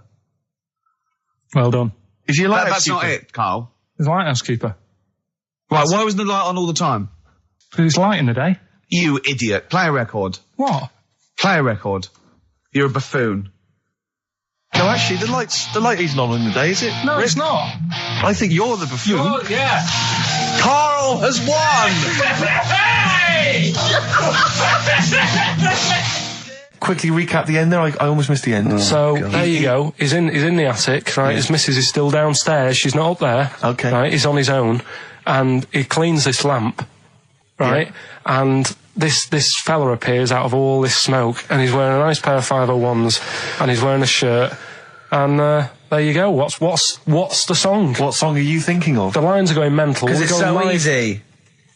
Let's play a record, Karl. We'll come back and we'll find out if anyone's got that right. That's a great one, Karl. Really. Right. Did you just come up with that? Literally in the last 10 minutes. Genius. This is genius. Definitely. I mean, if those calls aren't from major TV companies, I don't know. Dynamite stuff. A lot of them are. What's his name's lawyer? Simon Mayer. Simon Mayer. Little by little. That's my favourite thing I've done for years. Yeah, not bad, not bad. That's great. Back to form there. So, okay, line. The lines are going mental just because it's easy. Go on then. So I first one to get it. The first one to get it, but... Well, it's not that though, Rick. I mean, Karl has just decided to revise the actual rules of the competition. Yeah. So that, we've decided, is very easy. So that's now a qualifier. And so then they have to answer one live. Exactly, so whoever gets that one right can play for big money. Is it a quick one as well? Because some people will lose the will to live. Yeah. Just cut to the chase. And because they've got to qualify now, we're throwing an Office DVD that aren't ready yet. You'll sign that, won't you? Yeah. Yeah. No. That increases value by 42 pence. Right, go on. We'll just go live, yeah? Hello, XFM. Yeah, hi, how's it going? Not too bad. Not too bad. Listen, a very, very quick recap, Karl, if you will, please, for the people listening. Very quick. Right. A man ends up in a loft. Man's, after moving into this house and he's in the loft and he's tidying up. His missus is downstairs doing the kitchen because that needed doing. He's up there, he's cleaning up, emptying the boxes. He finds a little... He rubs a lamp, a fella comes out wearing 501s. What's the song? What's the song, mate? are you talking to me? Yeah, sorry, yeah. Well, look, I'm sitting in this bar, right? I'm not ringing up relating to anything that's going on right now. I'm after one of these armbands to go and meet Bowie on Monday. Can you help me out? What? What? Piss off. You can't say that to our public. Yes, I can. What I can't bear is people begging, Rick, on the radio. You know, I can't bear it. Is that the Australian bloke who's got the Bruce Springsteen tickets? Hello, XFM. Hello. Hello. Are you phoning up for an armband? No. Okay, great. Gene Genie, of course it is. Well done. Well done. Right, what's your name? Everyone else can ring off now because this. Well, she might not take the challenge. What's your name? Hello. What's your name? Christina. Christina. Right, do you want to take on the challenge? Yeah. Yeah? Oh, right. So this is for... She's already won a couple of CDs. This is for the Office DVD. Right. Okay. Signed by Ricky Gervais. So she said, yeah, it's a nudie speech. So I said, well, why... What? I said, we're all it's all mixed up. Normally on a nudie speech, it's a nudie speech and you don't go wandering on there when you get clothes on and that. So it annoyed me a bit, because there wasn't any signs. So this fella's getting closer. Well, the knob out was a sign. Yeah. Right, so he's getting closer. And he walked past me, it was an old fella. And he walked past and he had a hat on and a little pipe. And a big rucksack on his back. Right, so he got me thinking... Not strictly naked. I'm walking along and I'm thinking, right, why do people want to do this? So straight away, I wasn't on holiday anymore, because most of the time when I'm on holiday, I don't think about anything. Right? Your mind's a blank. I just switch off. Right? But all of a sudden, this has got in my head now, and I turn around to look at him, and... Check out his arse. And this bag, right, I swear, it was massive, right? What? You had a massive bag? The bag. His rucksack? His rucksack. Oh, right, okay. When he said there was an old couple coming towards me, I said, what was lower, the bloke's bollocks or the woman's tits? And he said, well, that was another point. She might as well have worn knickers. That's what he said to me. So you saw the bag? So it annoyed me, yeah, because the whole idea in it, this is what I think, I mean, I might be wrong, right? Might be wrong. Chances are you never have been before. Being nudist, right? What's it all about?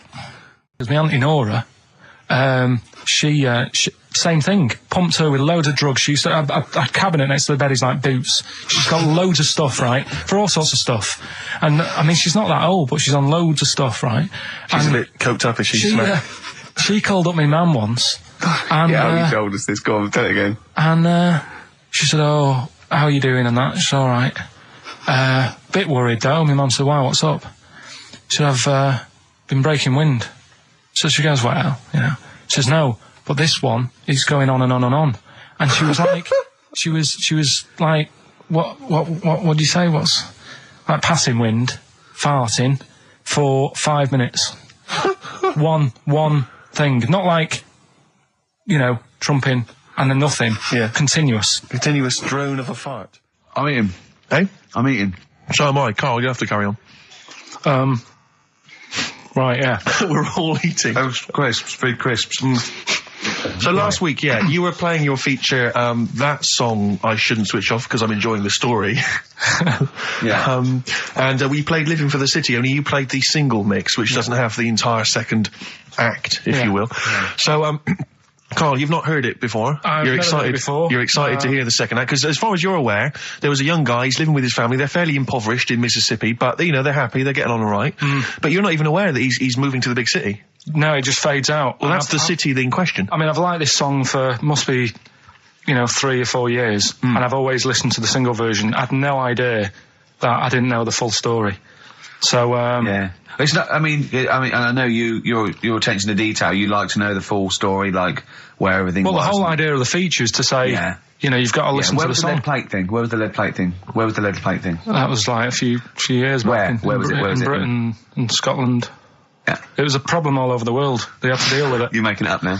Is it something you saw in Lord of the Rings?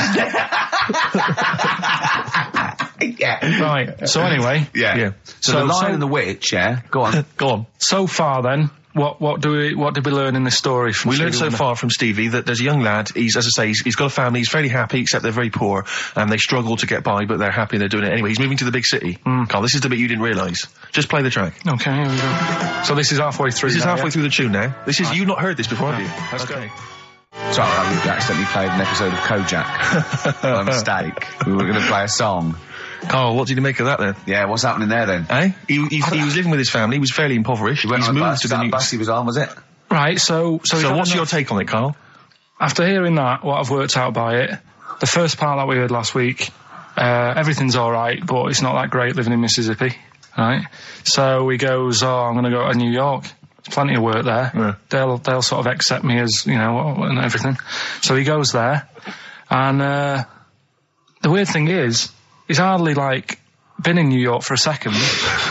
He gets on a bus, all of a sudden some coppers arresting him. He's like, what's going on? And then he's got 10 years. I mean, what you can't hear, because the levels are quite bad. I mean, I work with sound. I can't really hear what's going on. You're criticising Stevie Wonder, I'm sort of guessing that he didn't pay his bus fare or something. And 10 years. He got 10 years for that. I really don't know what was going on. And the last one. Got that one. That's terrible. That's terrible. Okay, quickly. Oh, God. And the last one is that bloke who does. Come on! He's making me laugh. Come on, Carl. Be professional. Right, the last one. Right. I can't do it, it's making me laugh. Oh, come on, I'll come and read them then. No, hang on, come on, Carl. Right, here we go. They don't do this on Blockbusters on TV, do they? No, come on. That bloke who does sport on telly, he's got a little kid, right? Initials DC. What? Right? Is that, I'm that completely the clue? Confused by that. Was that the clue? Yeah, that bloke who does sport on telly, he's got a little kid. Initials DC. Okay, is that a band?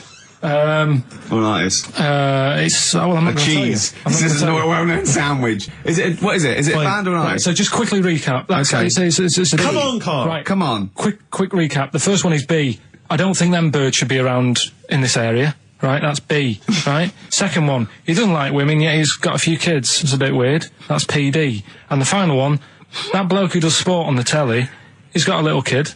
Right. DC. All right, and it's ricky.gervais@xfm.co.uk if you want to enter for Hellraiser. Oh, I'll tell you what, continue to do a little theme of some old stuff people haven't heard of. If you're under 30, you probably never heard of this band. It's also a new thing I want to introduce. It's Show Up Camfield. Camfield talks the talk, he doesn't walk the walk. He doesn't play some rock classics on his show because he's scared. I'm going to play the tracks that Camfield's too scared to play. This is Kansas and Carry On Your Wayward Son, all right? Kansas. Carry on your wayward son. The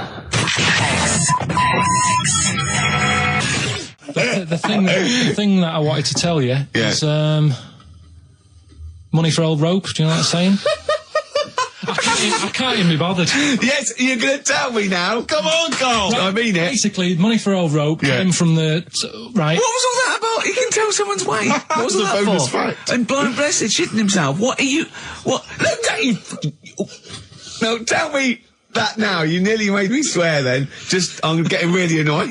I'm getting really annoyed now. Tell me this back, Carl, or I'm going to go mental. Come on, Carl, time's running out. More that people years ago, when people used to be hung, right? Right. If you didn't like the person who's been hung, you'd go, God, I really don't like him. And so you never forget the time. Because if they're being hung, we take that as read. Yeah. So they never forget afterwards to get the hangman to get the rope, and to cut it up into little pieces, and he'd sell them. He'd sell the little pieces of rope to people. See, Carl, that's the most interesting thing, if it's true, that you've come up with. Right. Okay. And so so they sell the rope. They sell the rope, and it's money for old rope. Money for old rope. Meaning, like, you know, God, it's easy to make money. All they have to do is cut it up and sell it. I'm cynical. Right, there's a little midget.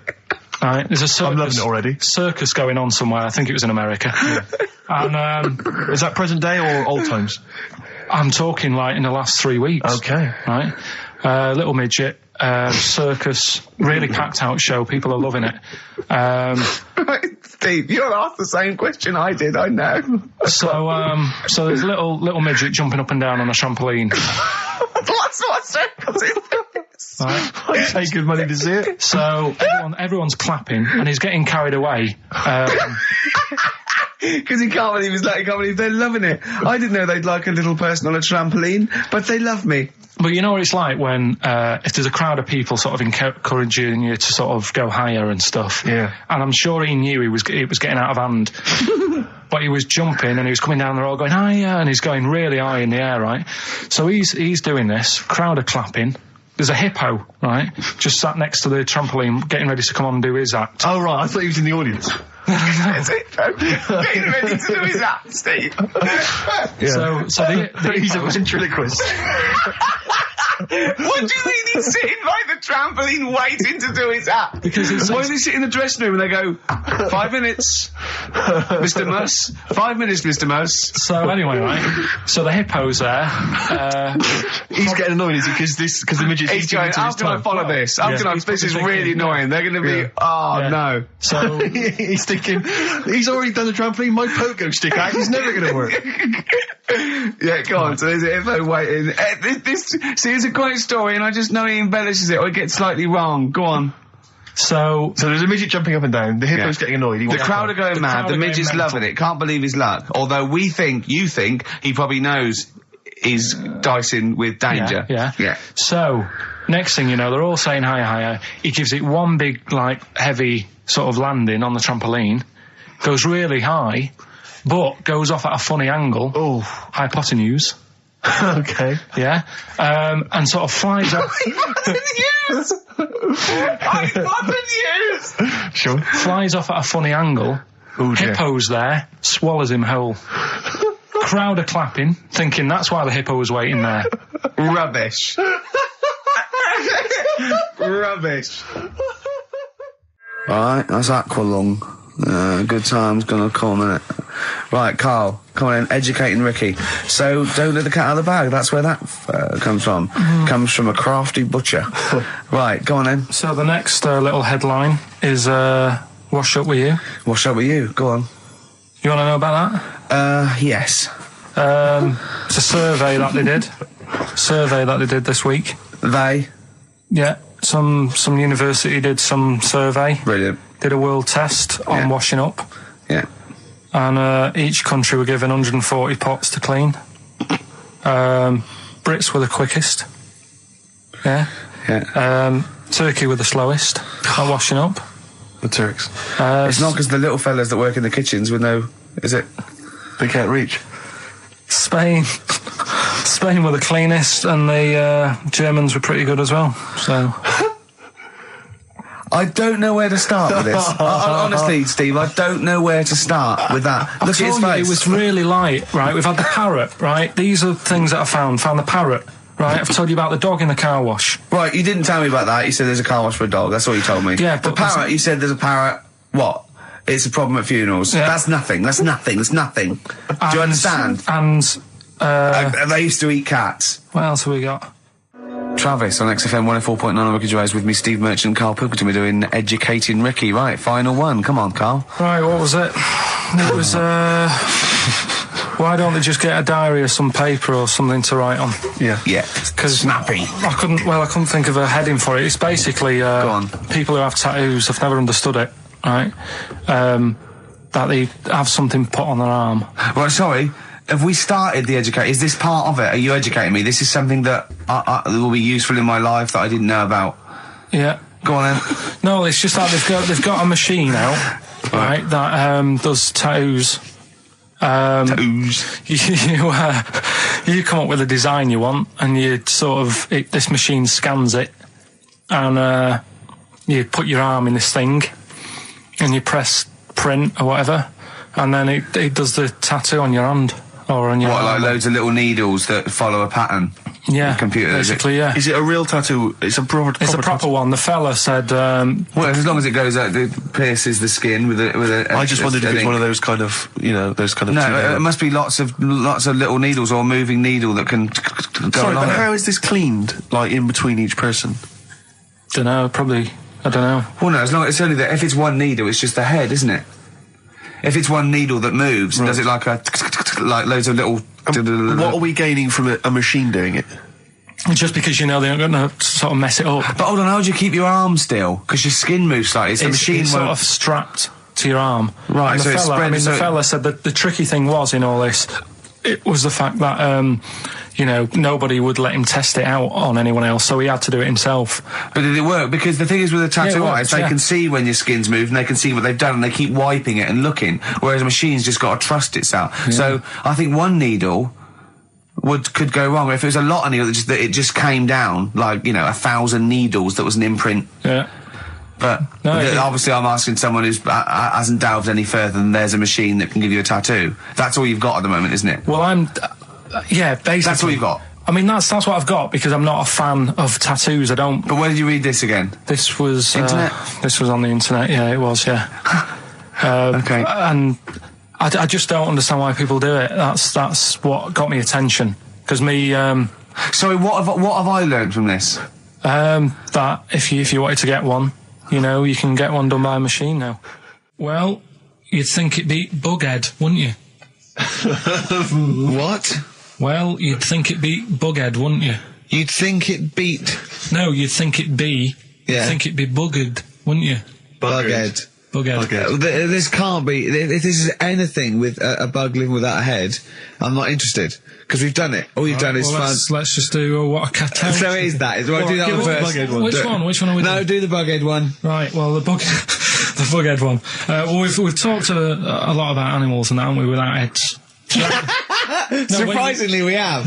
I think a disproportionate amount on it. If you're a new listener, and this is the first time you listen, you'd be surprised. Yeah, we've done all that. We've covered worms. The way if you cut their head off, it grows back. If you don't cut too high above its neck.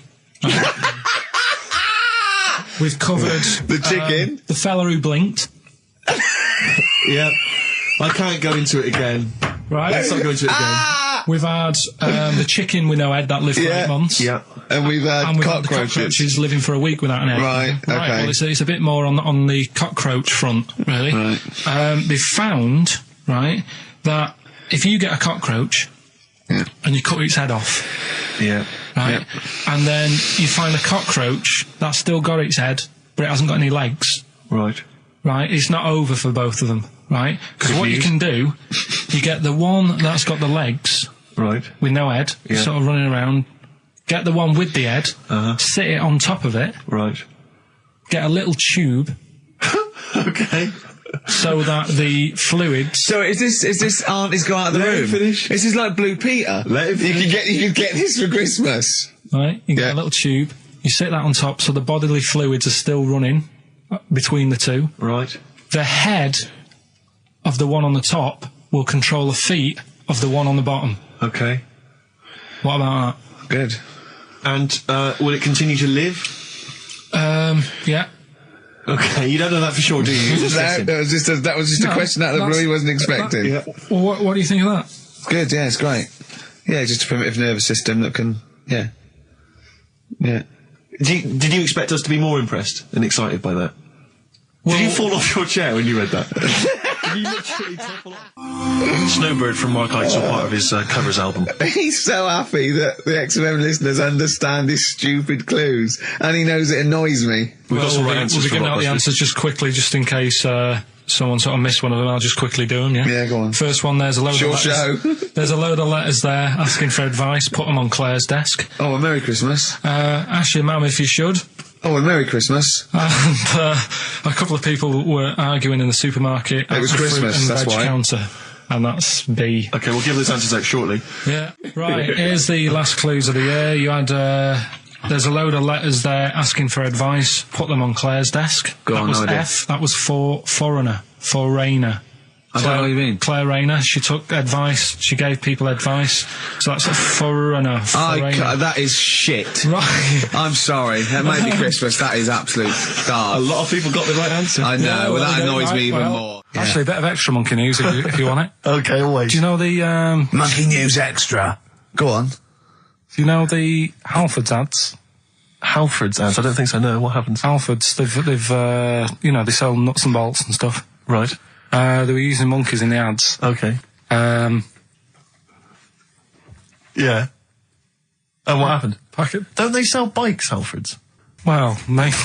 Bicycles and motorbike stuff in that. Okay, so they're using monkeys in the advert. What happened? I can't handle it. What? I can't do this. Look at him. Look at him. I don't care what he's doing. Well, basically, right, there was a load of hassle because they were using these monkeys in this Halfords advert. Yes. Right. And what happened?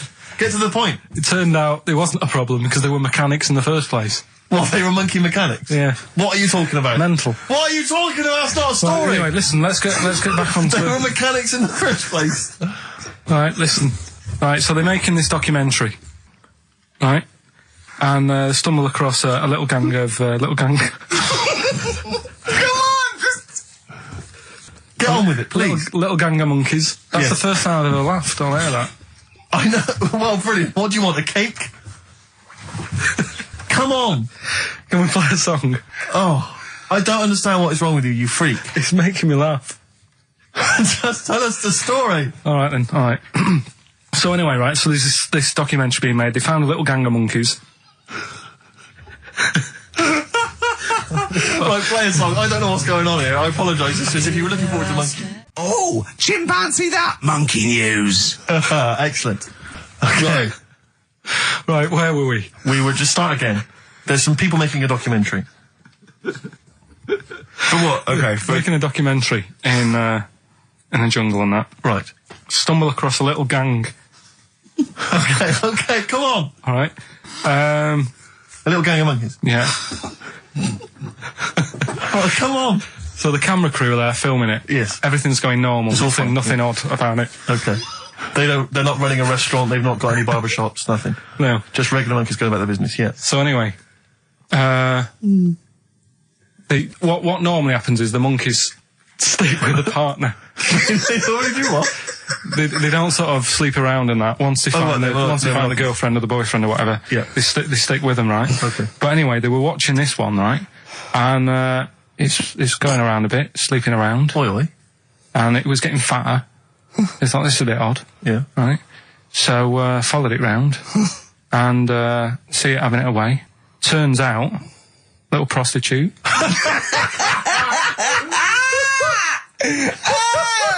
Oh, God! It's a little monkey prostitute. And it was getting fatter because it was charging them bananas. What a load of old rubbish. Charging them bananas! What was it, a boy or... It was a... Woman. Little woman monkey. That's the most extraordinary monkey news I've ever heard. Oh! And another bit, this was the best one, right? Grab it! Right, there's this fella, and he was on his bike, right, Yeah. cycling to work or whatever, and he sort of sees this thing in the corner of his eye. Right? Literally in the corner of his eye. Or you mean he saw He just said he saw in his something. peripheral He vision? saw Okay, something yeah. and thought, what's that? Yeah. So he thought, oh, doesn't matter, whatever. And he stops off at a cafe, right, get a little scone, a tea or whatever, and he goes in there and he's sat down, and the waiter comes over, he says, yeah, what do you want? He says, I'll have a scone and a tea. He goes, all right then. So he goes to get it, comes back.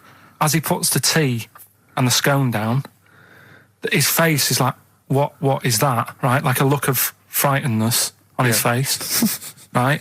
Drops the tea and legs it. So the fella's going, what? So he legs it after the bloke and goes, what? And he says, oh, something came out of your nose. That was massive. Sorry, something came out of the guy It's all serving. true because people would have watched it, so don't start saying it Sorry, didn't but hang on, I happen. just need to clarify.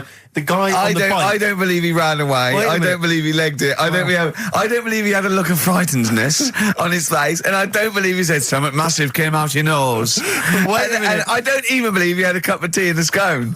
These are the things that I think are embellished. But who had something coming out of his nose? Was it the guy serving the scone? The one who was on the bike who ordered the scone. Yeah, but what was came out it? of his nose. Yeah, what was it? Came out of his nose. Right. So he goes home and he thinks, I've got to sort this out because it's not good and that. So he But sat. what? No, it was out of his nose. So you mean it poked out of his nose? It didn't come out. It just said hello and then it... It was like the maggot in the head. Yeah, he just yeah, popped, it just- popped his head out, had a look around and went back in. Why did the bloke drop the tea and run? Well, it's weird, isn't it? All right, so he goes home. He goes home and he goes, oh, God, you know. So he sits in front of the mirror and he's sat there waiting. This thing comes out. Again, sort of looks round, goes back in again. So he goes, oh. No scones. Right. No, he didn't. So he goes, I've got to sort this out. He goes to the doctors, says to the doctor, I've got something up my nose. It just keeps coming out and having a look round, going back in. Didn't say that. The doctor's like, oh, I haven't heard of that before. Right. Didn't say that. So sat there.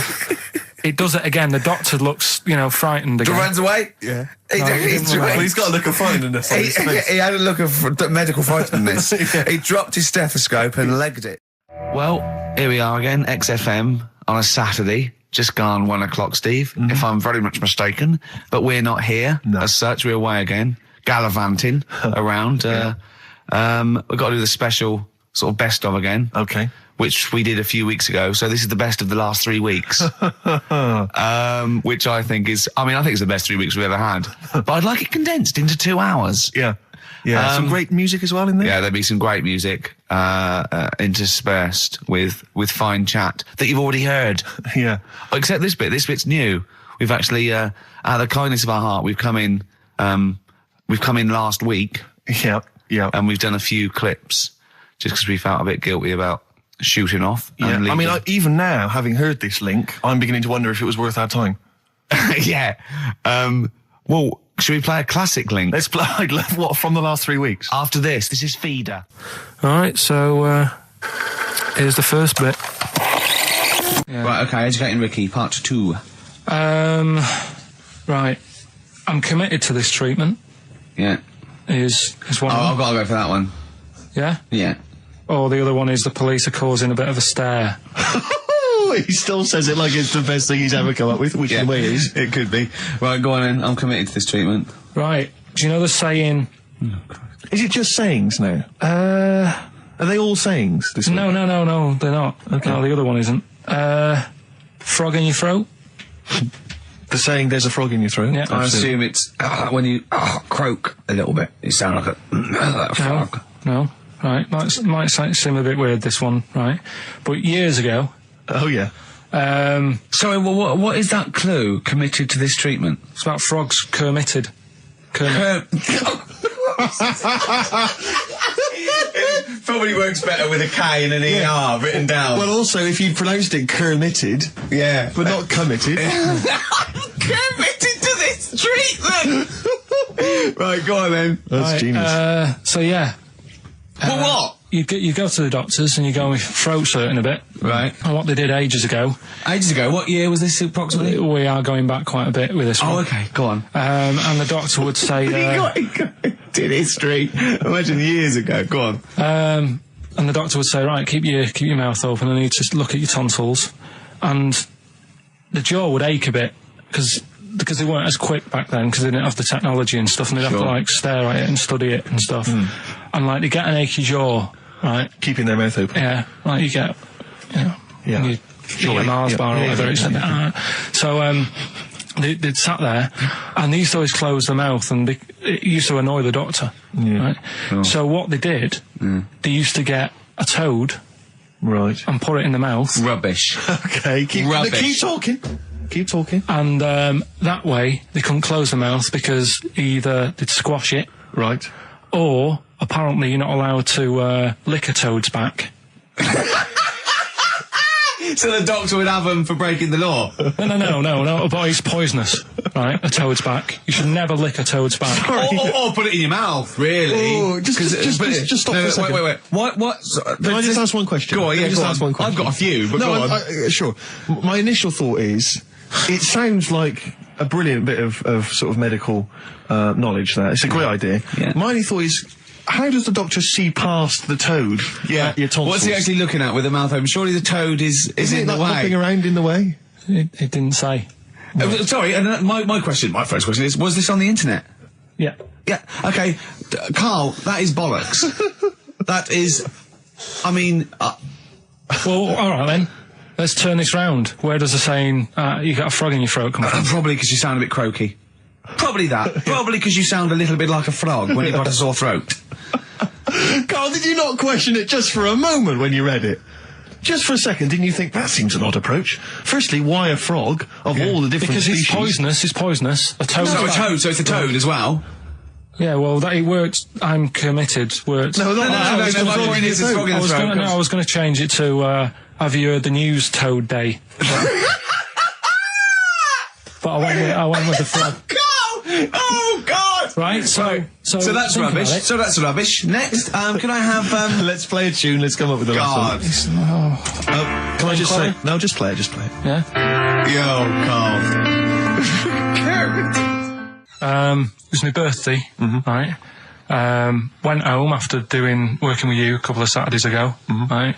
Girlfriend was like, open your card. And I said, no, it's my birthday on Monday, I'll open it. You obey by the rules, don't you, on birthdays? Birthday rule. Well, there's no point. Well, exactly, chaos leads that way. Yeah, right, so... Not an anarchist, never has been. So anyway, she was kept going on, and it was doing me head in, so I said, all right, I'll open it. Yeah. So I opened it, ticket fell out. Surprise holiday to one of the Canary Islands. So... And what was your reaction? I mean... The first one was, we haven't got enough money. Right. For this, but I didn't want to ruin it, so no. So I didn't go on about that, and I said, "Oh, it'd be great." So I can't wait. So did you say it in that tone of voice? Well, it was good timing because I was tired and everything, and I'm not a big holiday fan, but the timing was right. Yeah. Do you know what I mean? It's the same as last night. I don't always like a curry, but last night you're in the mood. You get that sort of curry. You had a feeling. Yeah. You thought, and then lo and behold, later you were eating the curry. It's weird, isn't it? Isn't it weird? The paranormal. Isn't it weird? They work in mysterious ways. Yeah. So anyway, right? The island. If I was on with you here, I'd probably say it's a bit barren. Okay. Not much there, but if you get a hotel, you guarantee good weather. Right. Are you? No, what I mean is, it'll be a good holiday. If you get a hotel, right, the weather's always good, so you'll have a nice time. Yeah, that was a comma. Yeah, it was a Go on. And all that, and the food was all right, and everything was going all right. I was just having a nice, relaxing time. And how do you sort of spend your time on a holiday? You just lie around? Is that sort of holiday, just lying around? I bought a book. You bought a book? Yeah. Okay, ghosts? No, it was short stories, right? About ghosts? It was about like special days in our time and time before me and stuff. Oh, yeah. And it was like, it was telling you about how I think it was 1814, the Thames frozen up. Yeah. And all these stories are told by eyewitnesses. Yeah. Right? So there's some fella who was around in 1814 and the Thames was frozen and people used to put market stalls on there and they'd do the shopping. It was like an Oxford Street. Was that Mad Liar Charlie? No, because he's famous for that. Well, I'm sure, you know. No, I think that was Mad Liar Charlie. Right. Yeah. So I was reading that, and then after a couple of days was a bit like, boring. Yeah, you can only do sort of so much lying around. And so much reading. So Suzanne said, let's go on the beach, have a walk. You haven't gone on the beach? Where have you been up to this point then? In your room? No, just like around the pool, just relaxing and having a swim and that. Yeah. So she said, let's go on the beach. I said, all right then, yeah.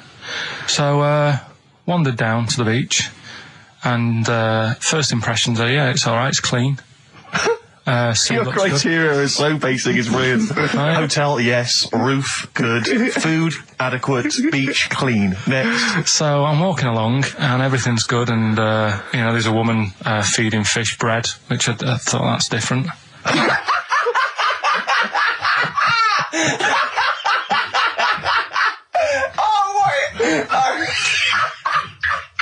I love that. He likes to Originality. He loves a bit of originality. He was feeding fish bread? This woman was there, like, up to her knees in water. Yeah. And she was stood there. Was that a sea? Chucking, yeah. Oh, right, good. Chucking this bread, and I thought, what's she doing? And I stood there and watched for a minute, and there was little fish coming up, having the bread. I thought, oh. So we carried on walking, and everything's going well, and then this fella comes towards me. Everything's going well. Yeah, I haven't fallen over. Clean feeding bread. 2 points for originality. Fella comes walking towards me. Oi, oi. He's only got no pants on. Oh. So I said, Suzanne, what's going on? Why did he turn to her? Like she knows more than him. So she said, oh, yeah, it's, she said, yeah, it's a nudity. Is this going to be a long story? Could you pour that coffee? Can you give me that coffee over? Sorry, this is really bad. Yeah, because he's pouring... Thank you. Just amuse yourselves while we sort the coffee. Thank you very much. Steve, do you want I'll have a cup of coffee, Carl. Thanks, yeah, cheers. Cold. Right, good. Okay. So... Great. Thank you. So she said, yeah, it's a nudist beach. So I said, well, why, what? I said, we're all it's all mixed up. Normally on a nudist beach, it's a nudist beach and you don't go wandering on there when you get your clothes on and that. So it annoyed me a bit, because there wasn't any signs. So this fella's getting closer. Well, the knob out was a sign. Yeah. Right, so he's getting closer. And he walked past me. It was an old fella. And he walked past and he had a hat on and a little pipe. And a big rucksack on his back. Right, so he got me thinking... Not strictly naked. I'm walking along and I'm thinking... Right, why do people want to do this? So straight away, I wasn't on holiday anymore, because most of the time when I'm on holiday, I don't think about anything. Right? Your mind's a blank. I just switch off. Right? But all of a sudden, this has got in my head now, and I turn around to look at him, and... Check out his eyes. And this bag, right, I swear, it was massive, right? What? You had a massive bag? The bag. His rucksack? His rucksack. Oh, right, okay. When he said there was an old couple coming towards me, I said, what was lower, the bloke's bollocks or the woman's tits? And he said, well, that was another point. She might as well have worn knickers. Because so you can see it. That's what he said to me. So you saw the bag? So it annoyed me, yeah, because the whole idea in it, this is what I think, I mean, I might be wrong, right? Might be wrong. Chances are you never have been. You never have been before. Being nudist, right? What's it all about? So I'll tell you, on that point, Carl, let's play a tune, let's come back and we'll discuss... What are we going to play? We'll discuss that very issue. We've got some ideas, we did chat about this last week, Carl, in your absence. Alright, well, we'll play the Coral. Okay. It's a good one, this. Yeah. Coral, Dreaming of You, on XFM 104.9. I'm Ricky Gervais, with me Steve Merchant and Karl Pilkington. If you just joined us, Carl is walking down the beach, and a man has just passed him with his knob out. Yeah, his testicles out and his huge bag, apparently. Right. Now, we'll sum this up, quick, because we did talk about it last week. You did call me and tell me some of these things, and we sort of mentioned it last week, but you just want to say just give us your thoughts on nudity. Well, what I don't understand is, right, nudity, I thought it was all about, sort of being free. Yeah. Natural, letting the breeze, blow around you and that. That's all I can think is of like the bonus of doing it. But you can get that by just having a pair of shorts on, right? Because I'm not one for getting my kit off. It's just something a bit weird about it, isn't it? Normally, if I go for a walk on the beach, I'll put a shirt on. Sure. But leave it unbuttoned. Yeah. Oh, right, yeah, tease the ladies, sure. Do you know what I mean? Yeah. But it just feels a bit weird. So it's best to cover your back anyway, because the sun... Yeah. And all good that. advice, yeah. But when I saw him, and I thought, well, right, is he doing it to sort of be free and be comfy and all that? And then I thought, but he's carrying a big bag, right? I've got a pair of shorts on, and I'm not looking at him thinking, I bet he's really comfy. Do you know what I mean? I wasn't going, I can't wait to get home and get my shorts off. They're really annoying me, these. So... and that's just it. I don't get what it's all about. Yeah. Sure. Yeah. Sure. Well, okay. Well, my advice to you is don't go to nudist beaches again. Well, I didn't go again. That was Jane's Addiction. This is the Best Of Show on XFM 104.9. I'm Ricky Gervais, with me Stephen Merchant. Yes. This was a clip show. We recorded this a couple of weeks ago. I hope you had a Merry Christmas. It's not over yet, because tonight...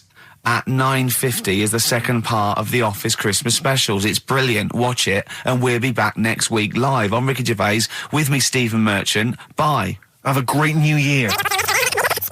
Can I just tell you a story that Karl told me a couple of weeks ago? Is this another ghost story? Another spooky story? Yeah. I called him out. I was, what are you doing? He said, I've just been reading ghost stories again. He said, you don't believe in them, but how do you explain this? Right, I went, go on. He said, I'll tell you as he told me it. He went, bloke, right, just sitting at home, doing, watching telly with his cat. And, the phone rings, and it's a bloke going, is that fire, in your oven okay now? 'Cause your wife called. And Karl went, well, 1, there was no fire in the oven. 2, he wasn't married. I went, right. Go on. He went, well, then there was a knock at the door, and there was 2 sort of people in sort of white coats, and they came and said, we've come about that fire. Your wife called us. He went, 1, there isn't a fire in my oven, and 2, I'm not even married. Right? And he said, they saw the cat, and they looked at the cat. It looks a bit weird at the cat came out, nothing. And he said, and then he went back, sat down, phone rings, and they said, did they sort out the fire in the oven that your wife told us about? Oh. He went, 1, there is no fire in my oven. 2, I haven't got a wife. And Karl went, what do you think of that? I went, that's not it. He went, yeah. I went, that's the end of the story. What? He went, well, how'd you explain that? I went, explain what? I thought he was going to say, a year later we got married, but she died in an oven fire. Right? I thought it was going to be that. And I went, that's people winding him up. Yeah, or someone did report a fire oven, and their name was Johnson, and they looked up Johnson, they got the wrong thing, it was the gas board, and they sent around to the wrong person, right? You know, he went, yeah. I said, I explained it to him, he went, yeah. Why did they look at the cat funny? Oh, man alive, Karl. This is really weird, right? I was in my house once, right, and the doorbell rang. Yeah. Right, I opened the door, there was no one there. Yeah. Right? And then I looked across the street, right, and there were some kids running away. Yeah. Now, how do you explain that? Yeah. There was another time, right, where, I opened the door and there was a bloke goes, you've ordered pizza. I went, I haven't ordered pizza. And I heard my mate upstairs giggling and putting the phone down. Yeah. How do you explain that? Karl, seriously, why did you tell me that story? What do you think it was weird about that? The fact that it was 3 different people. Is this all the information? Is that the entire story? It was 3 different people. Did you fall asleep and not read the end? A fire that didn't happen, about a wife that didn't exist, and a cat that didn't look happy.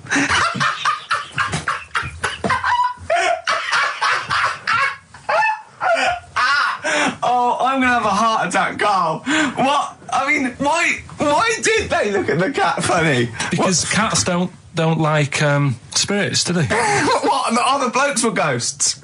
Yeah.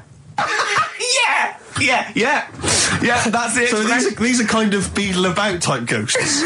These are ghosts who walk the earth as the undead, just winding people up slightly. That's lovely. That is lovely. Seriously, and a cat that did not look happy. But seriously, why would ghosts wander around just like winding people up? Oh, maybe something did happen there years ago. Some fire. Some woman might have died in a house of a fire or something. Yeah. And it's sort of all happened again. But yeah, it's certainly a mystery. It's a mystery. I mean, I can't. What's this book you were reading? You were reading a book, which is interesting enough. It was the Fortean Times. Oh, Karl. Yeah. Well, I don't know what to say. But we're talking about MTV, right? And I was feeling a bit nervous, wasn't I? About like, the way I look. Right. And what have you. And then I watched a bit of Celebrity Big Brother and all the fuss that Mark Owen's getting, and he's not that good looking, is he? He's very. I want to be Mark Owen's mate. If anyone who knows Mark Owen or Mark Owen's listening, I want to be his mate. I think he's brilliant. I think he's a nice lad. But what I'm saying is, right, all the girls go mad over him. Yeah. And he's not that good looking, is he? Well, no, he's got. He is in a certain way, isn't he? That sort of non-threatening. But he's not stunning, is he? Do you know what I mean? No. Well, what's your definition of a stunning? Yeah. Well, who do you like? Someone who you look at and you go, God, they're good. Which bloke do you fancy? What bloke do you think's attractive then? So if I was into men. Yeah. In fact, you can still say a bloke's a good looker without fancying him. Who do you think is attractive? Probably. I mean, it depends what you're looking for. No, just look. You think different looks as well. Of course, yeah. Who would you say was attractive? Who would you say was like stunning in your definition? A good-looking lad. Yeah. Good-looking lad. Oh, look at him over there. He's.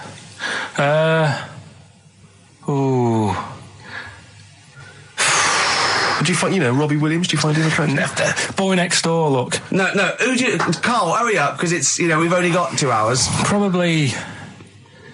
I can't think of one offhand. Mark Owen is pretty good looking then, really. There's not... Just name one bloke that you think's an attractive guy. There must be one bloke that you've either met or that you've, seen in a pub Who do you think on a is poster. attractive? Tell you what. Go on. Tell you what. Works here. Young Alex Zane. Alex! Well, we know Alex, maybe we can fix you like that. Oh, I love you, Alex! You've got so I just like the way, the things that interest me, I remember. Things like snakes not having ears and stuff. Yes. I didn't have to read about that. No, you just learned that, yes. You saw it on the telly, didn't you? You saw it on that Ian Wright programme. Yeah. Yeah.